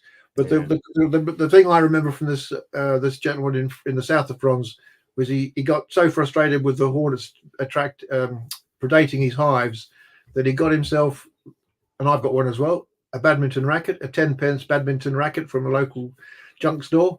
And for 2 weeks, he walked up and down in front of his hives. Because they're hovering, you can hit them and knock them down quite easily. And he did that for 2 weeks. And at the end of the 2 weeks, he stood back and there was exactly the same amount of hornets predating his hives. And to me, that's one of the key things. And you can only control the numbers or try to control the numbers if you can find and destroy the nest promptly. And the promptly is important for us here because we've got so many. And if we leave one one day, we're already trying to find the one. And if you hear the numbers, 3, 4, 5 nests a day being found, it prompts us to destroy the nest as quickly as possible so that the work can go on the trackers. Because one of the things I can tell you is it's addictive. If you ever get involved, it's very addictive. It's competitive between husbands and wives. That's my trap. That's my nest. I found that nest. Yes, we've got radio tagging. We use the stream ring method, which Chris, it's not new, but he's sort of redefined it with these shiny foils, which can be, starts off about 10, 12 inches long, but with successive journeys, the hornets cut it down. Our people are saying that's reduced the tracking time by 50% because you can see the hornet so far, because it's a very simple operation of catching a hornet, marking it like you would mark your queen bee with a color, individual color, releasing it. It flies off. You take an average of, once it's habituated to that bait, it will return over and over and over again. You record a number of those times. You get an average. If that time is 5 minutes, then the nest is very roughly 500 meters away. We've had that conversation before. Again, with Sarah, she was using exactly the same technique, looking for potter's wasps. That's something I uncovered back in 2018, where we were fortunate enough, as it turned out, to have a couple of guys tracking a nest, and because we map everything, we know where the traps are, we know where the baits are, and then I would know where the nest was. This is the key picture, putting it all. So these guys started off what was actually about 9 minutes, about 900 meters away, and the time they got was about 9 minutes 10 seconds. They moved forward and it went down to 8 minutes 5 seconds. They moved forward and it went down to 7 minutes something. And cut a long story short, they actually moved, as it turned out, when I mapped all the locations, they were all about 100 meters apart, and the times reduced by a minute each time. And when I positioned the nest, I could see the relationship, and I used that on several other nests in different places, not the same location, all different places, and there was a correlation between that time and distance. Some of the beekeepers in the UK will recognize it as it was initially called John's calculation. It's not a calculation, it's a fact. If the hornet flies off if it's gone for 5 minutes, so it's a starting point. The nest isn't at 500 meters, but it's a starting point. So it means that you can go off at a different tangent, or you can go the opposite, go a kilometer away, and you can get it back. So it's like navigation. You can get a back bearing, and you can eventually triangulate to the nest. I can think of some fantastic ways of doing that, but we're coming up to 1 hour 50. Would you believe it now? We've been chatting about Asian Hornets for almost 2 hours. So I think what we'll suggest, rather than save people having a minor aneurysm trying to listen to 2 hours all in one go, would very much like to have you back on at some point, if that's all right. Maybe towards the end of the year when you are in full swing, or well, maybe not in full swing because you're going to be out there with your badminton racket and a can-do attitude. But towards the end of the year when the Asian Hornets are starting to go into their latter phases of things, and give us an update as to how you're getting on, if you've enjoyed yourself sufficiently today, or we haven't scared you away. I got a second, Alex. I've had a better idea. Okay. Why don't we? No. I'm thinking, why don't we have another meeting at the back end of the year and everyone can put a comment on of how many nests we think we're going to have in the UK, and John can have one about how many he thinks he's going to have in Jersey, and then we'll have a bit of a sweepstake to see who gets closest. So I'm going to go first, and I'm going to say we're going to get up to 275 nests on mainland UK. I think that's where we're going to end up. Thoughts? I'm going to play the odds game on this. I'm going to say we're going to get 276. You swine. Well, that's why you never. No. That's why in negotiations you never anchor first. Because go on then, John. What numbers do you think you're going to get this year? Nests, go on. I don't. What, here in Jersey? Yeah. We haven't even we haven't thought of that question at all yet. We would hope it would be less than double if necessary, but the numbers, what we're doing with the small group that we are, you're only talking about a core group of 20, 30 people. You're not talking about hundreds of people out tracking. We get more, and our system is such that because we involve so many people from the community in the spring trapping, some of those come into our tracking program as well. So we pick up more people each year. So we got more people tracking. So every year in Jersey, our system improves and is refined. And if we want to change something, we haven't got to go through different levels of bureaucracy. We change it. We just do it. So what numbers did you have last year? What numbers you have 2023? 339. So if we double that, 340, that comes in at 680. So you want less than 680 this year? Yeah, well, we those sort of figures. So I'll say we'll have 340. Oh, right. Okay. Yeah. Yeah. No. Yeah. I think you've got to be. You've got to be brief. I think you raise a very real point, though, don't you? It's how well the message gets out and how many people you have doing the job, doesn't it? It is. The key here is public involvement in having traps, seeing the hornets, knowing that it's a hornet.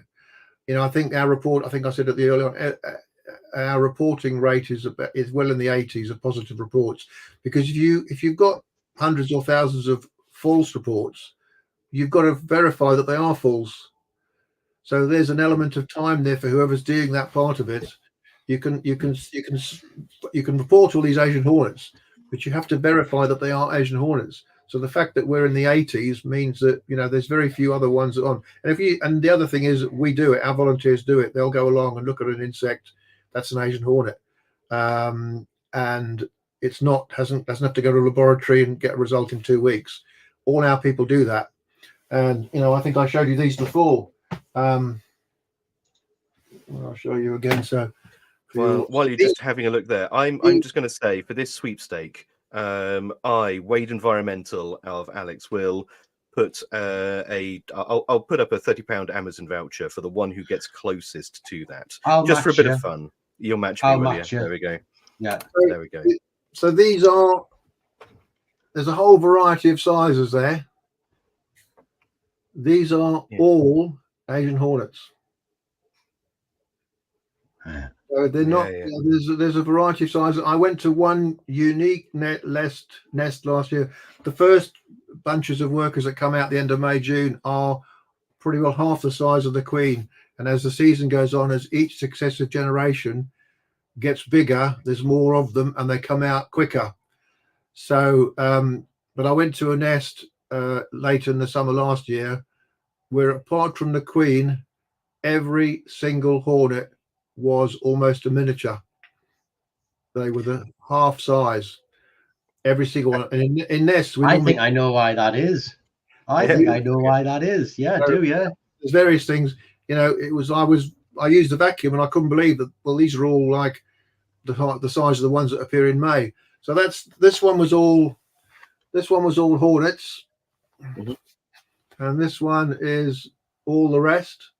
So you've got some European hornets in the middle. There is, for the eagle-eyed people, there are 7 Asian hornets amongst that. It's like the weirdest game of Where's Wally you've ever played in your life. Which of these is the sawfly? Which of these is the hoverfly? Hang on, this one, the one below the one here is the clearest, because I think the clearest ID feature of the Asian Hornet is the broad orange band at its backside, because they glint in the sun like it's glinting in the light there. And as I say, after those, if you want to see the real thing, these are the real deal. I was about to say, careful how much you shake that, because that's going to be a very interesting end to the podcast as your little mesh net of Asian Hornets decides to escape into the room. That'd be Well, I don't think my wife would be very impressed. No, I think you would probably get a stern talking to if that was the case. Yeah. But there we go. And that's the other key for everybody. And you guys know this exactly, is people knowing exactly what a hornet looks like. Not a European hornet or a Germanic wasp or whatever, but actually what an Asian hornet looks like. Here in Jersey, with all our trapping and everything we do, we only want to catch Asian hornets. We don't want to catch anything else. We don't want to catch European hornets. We just want to catch Asian hornets. That's why our traps. And one of the things you might find very strange is that the reason our trap holes are 7 millimeters is because we worked out by actually passing a 4.7 millimeter wide queen through that hole that we know that they couldn't get through. And a Germanic wasp queen can get through. That's been tested. However, as we go to the end of May and the first worker hornets appear, worker Asian hornets, they will be able to pass out through those 7 millimeter holes, because we then want to start tracking immediately. So you don't want to suspend your tracking, as I heard recently, or we're not going to start tracking till August. You need to be doing that right through to take out the nests at the earliest convenience.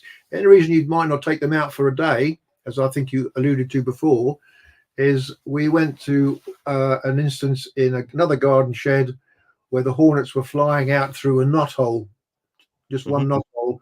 And you're not talking about a whole line, you're talking about another one. And we were watching it from a distance, and the person I was with said, well, let's just have a look and watch them.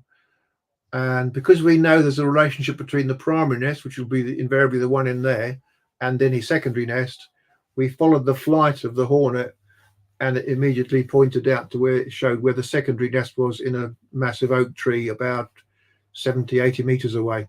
So job done. We found the two colonies. They can both be destroyed. So that's one of the reasons you don't like when I was called to the hospital where the hornets are flying into a ward, and there was a panic to say, kill these insects. And I said, well, if they are, and they were actually trying to nest, believe it or not, in the rain, they were trying to build a nest on wet granite parapet exposed. And I said, the behavior I'm seeing there is indicative of them starting a secondary nest. Therefore, there is a primary nest somewhere here. And we had a look around, and it was in a basement, and they were coming out through an air grate. Now, if you just went in and killed the hornets that you saw, you wouldn't know that. So that's why we do some of the things we do, that we actually will go and look and watch and see what's going on. So it's studying those things. In air bricks at low level have been asked. That was literally, so that was beforehand, but John just said that they were in a basement. I imagine that they were probably utilizing air bricks and other such building features to get in and out of the fabric of the building. Often the nest, like you will know with wasp nests, often there is no nest to be seen. All you're seeing is the hornets disappearing into a hole in a structure. We've had people coming out on balconies. I've got again, it's on my page. Sorry, I need to ask this before you go. How are you dealing with that? How are you killing it? It's going in through an air brick into the building. How are you killing them? Professional pest controller comes along. So with what? And puffing, I think, into the aperture. That's all you can do. I think you were talking about that last week. I don't know. This is the reason why I'm asking you, John, is at the minute we'll have one chemical, Ficam, bendiacarb, that probably works in them circumstances. Yeah. That's after 2020. After this summer we lose it. We don't have it. No, it's gone. We're not making it. So I mean, I understand, for instance, if you're in Germany, anywhere where there are European hornets, you cannot put any traps out at all, and they can't use pesticides. Germany has some very strong conservation laws. It's in Germany it's illegal to trap a mole, for example. So they have some very. I think it's probably a throwback from when large swathes of Germany were pancaked flat. Just to let's call it political unrest, and we won't go 40 towers on this. Just quickly, you're not allowed to put coarse fish back in Germany. There we go. So, you know, we catch roach and bream and stuff. In Germany, you've got to kill them and take it because they see it as so different jurisdictions are dealing with this insect in a different way. And you know, so and again, it's slightly complicated, our situation to your situation. Some people, I'm surprised you haven't commented, because some people think my Jersey accent is South African. That's quite a normal kind of thing.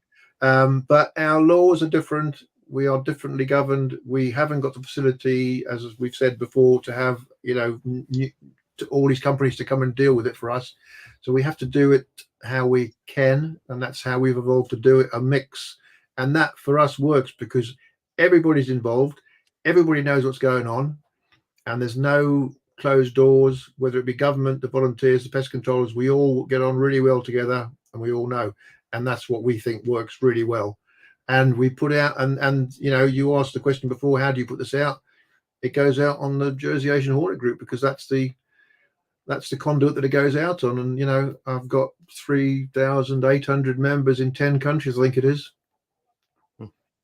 This is, I tell you what, if what is going to happen happens, in that we lose FICAM, because even if you've got the authority to use it, they're going to stop manufacturing it. I would strongly suggest that you need to buy an awful fucking lot of it. I would imagine, sorry, that just because it's manufacture, it's they've not renewed the license in Europe.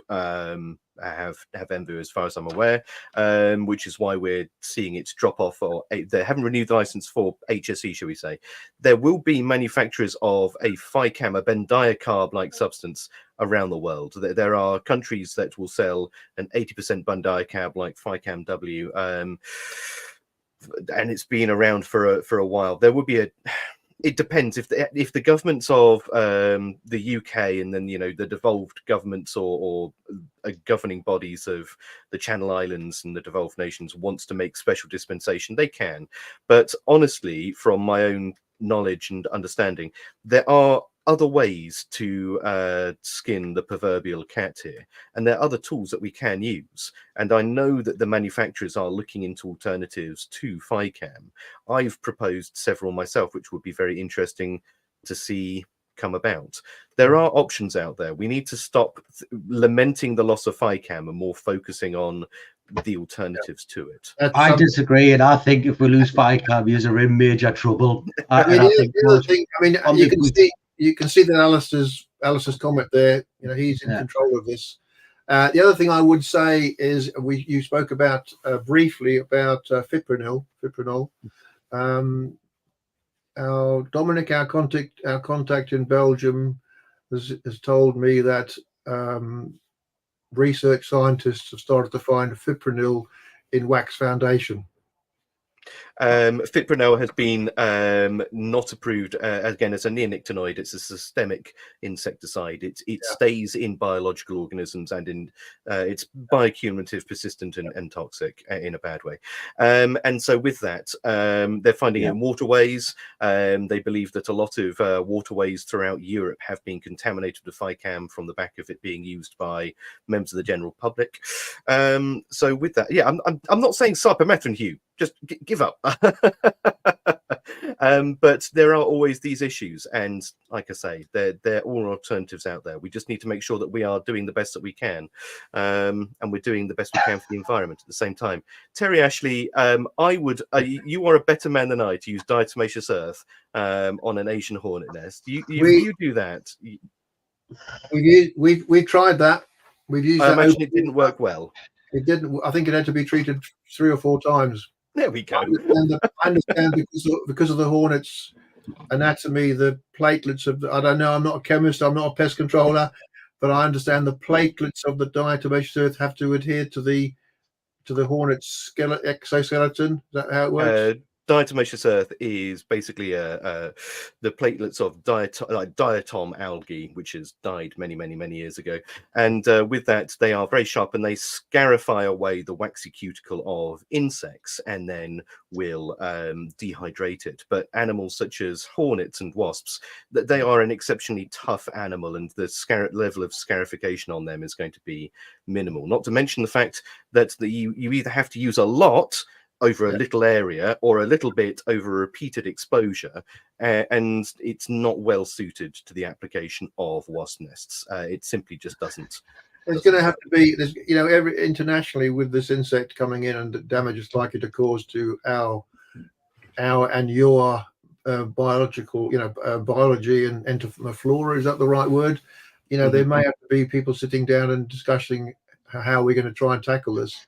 I mean, the other thing I should say is that, and you mentioned them before, a tiger mosquito colony has now been found in Normandy. So one of the reasons we don't we try not to kill wasps if we can avoid it, is because I'm told that wasps eat a lot of mosquito larvae. So that's one of the benefits of wasps.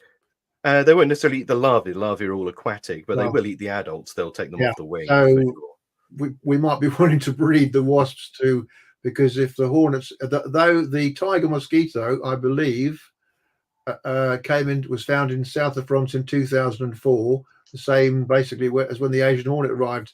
So it took the Asian Hornet till 2014 to get to the port of St Malo, which is our main port on the French coast, and it's taken the tiger mosquito 20 years to do that same journey. These insects are moving north, and there's a line through Europe called the maritime. It's a temperature line. So the temperature line of temperate areas was through, like, northern Spain, through Galicia in 2004. That line has now moved up through Europe and runs along the north coast of France, meaning that temperatures below that line are warmer. And if you look at the work by research in Spain called Jesus Fias in northern Spain, in Galicia in 2004, 2010, I think, 2012.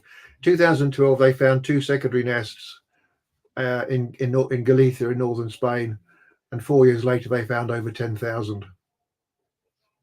Or over 10,000 were recorded. So this insect has the ability, with the multiplication of numbers that we spoke about earlier on, even that might sound 5 doesn't sound very many, because they produce so many gynns, so many potential queens.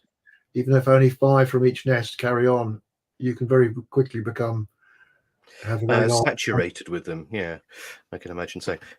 John, we are now over 2 hours. I don't want to say we have to stop this, but we have to draw a line in somewhere. Otherwise, I think we could quite honestly be talking for hours about this. And I would be more than happy, because I feel like we've only just scratched the surface with a lot of what you guys have done out in Jersey. We haven't talked about the science. We haven't talked about the genetic tracking that you guys have done, the microsatellite analysis of how related these wasp nests are to these hornet nests are. But let's put a pin in that, because genuinely, I think having you back on towards the end of the year to revisit this would be absolutely phenomenal. But with that, we ask all of our guests on the podcast 3 questions every time, which I'm sure you're aware. And so we'll start off with this, and I will start off first, and I'll say, have you enjoyed your time on the podcast, and has it been as scary as you thought it was going to be, or has it been, Lord forfend, pleasant? Yes. Yes, just yes to all 3. I'll be quite honest, I was very apprehensive, because we've taken so much what we'd feel is unnecessary criticism from a lot of people who, most of them, will have never seen a hornet and certainly never dealt with a hornet's nest. And there were a lot of people who were free with their comments as to what we were doing and why we were doing it. And as I say, we quite openly say that we've learned an enormous amount. We've got 7 years dealing with this insect now. And we've improved all the time. Some of the things we did at the beginning, where we're using hoists and all that sort of, we don't do that now. Is if we can see the nest from below within about 15 degrees, it can be done with a lance. And those nests are left up. And I've got a nest about half a kilometre from here that was treated last year. The top of it is still there. They're incredibly, these have been taken apart and varnished, basically put back together for display. But the nests themselves and the insect, they are absolutely incredible insects. They're a really beautiful insect, and the nests are fantastic structures. But they just shouldn't be here. They shouldn't be in Europe. They shouldn't be here, and you don't want them in England. No, we don't. So I think we need to continue this, communication. So, John, give us a shameless plug, young man. Jersey Asian Hornet Group. It's all there. Yeah, Join. perfect. Go on out. No, well, just to say, for those looking for the Jersey Asian Hornet Group, I actually put it in the comments a little while back. So if you just scroll up through the comments, you'll find the link to the Facebook page for that. And then finally, the last question of this evening is, who would you like to hear from next? If you were to sit down and be not a guest, but a participant, listen to it, who would you like us to interview next? Not necessarily on Asian Hornets, but who do you think would be a good person for the pest controllers of the UK and the Channel Islands to listen to? That's a really tricky one, because I don't know many people in the UK. I mean, I have presented in the UK, and I've said that at the time, this isn't an insect that governments, beekeepers, or pest controllers can deal with individually. It needs to be a community effort. Who that person will be, that's very difficult. I know you asked Richard Knoll, but he's a commercial beekeeper, and I think he didn't take up your offer. That's really difficult, because I can only, my knowledge is very local, because the Hornets here are very local. Somebody in the UK who can pull us all together. Perhaps your next guest coming on, Kirstine, next week, because she's doing a national program for the BBKA, and I've produced and supplied some material to her. And my advice is to say that you need to get material. We've had the One Show here. We've had various films done here. I've been on your London TV as a private. I was on after Anne Widdicombe. So people are interested. We've had quite a few of the main national papers here. We take them to nests. We kit them out. The photographer was quite surprised when he had to wear a suit and big gloves, because he couldn't handle his camera. Hence, I use just a little handy camera that I use. I've learned, because the camera attracts hornets, as do phones. Things we've learned. So somebody who can be give a national heads up to. Everybody needs to be working together. I don't know who that would be. Kirsten, maybe. Can we just a second? The camera and mobile phones attract hornets. Yeah, I tried to send you the video. I tried to send you guys the video. So Alistair and I were doing a nest a couple of years ago. We stepped away from the nest. We were still all suited up. He took a call on his mobile phone. It was covered in hornets. I got my camera out to photograph the hornets on his phone, and they were on my phone. We see this quite regularly.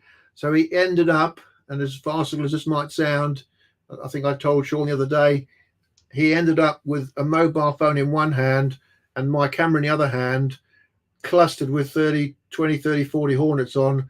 He held his hands out in front of him, and I hoovered them all off into my vacuum, put his hands up in the air again. We think what we saw last year when I was doing nests with Chris, which we deliberately aggravated, not recommended.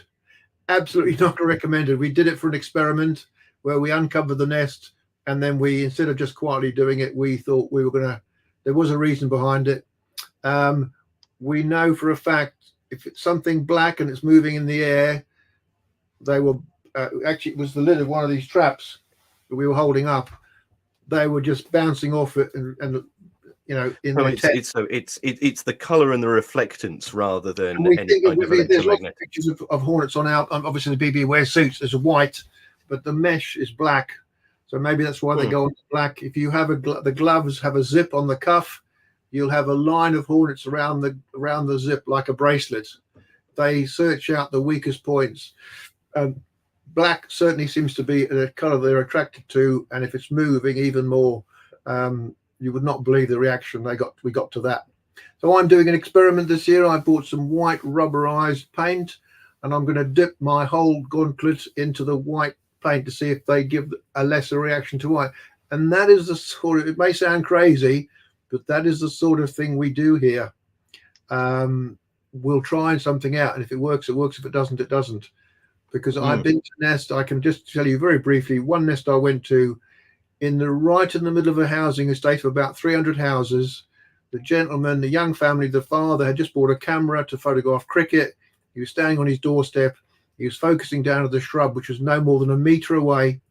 And he was taking a picture, and he saw some large insects flying in and out. So he had a look. He on reflection, he very bravely planted the foliage and took a picture and sent the picture in, and it was a football-sized Asian Hornet's nest.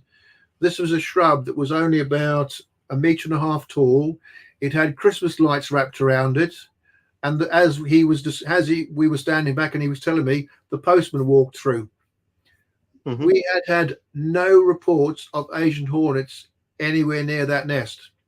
We've had 2 instances, notable instances, where we've had senior, quite large, mature nests, and we have had not one single report within kilometers of the nest. That's how quiet the insects are going about doing their business, and they'll have been in there for months, 6 weeks.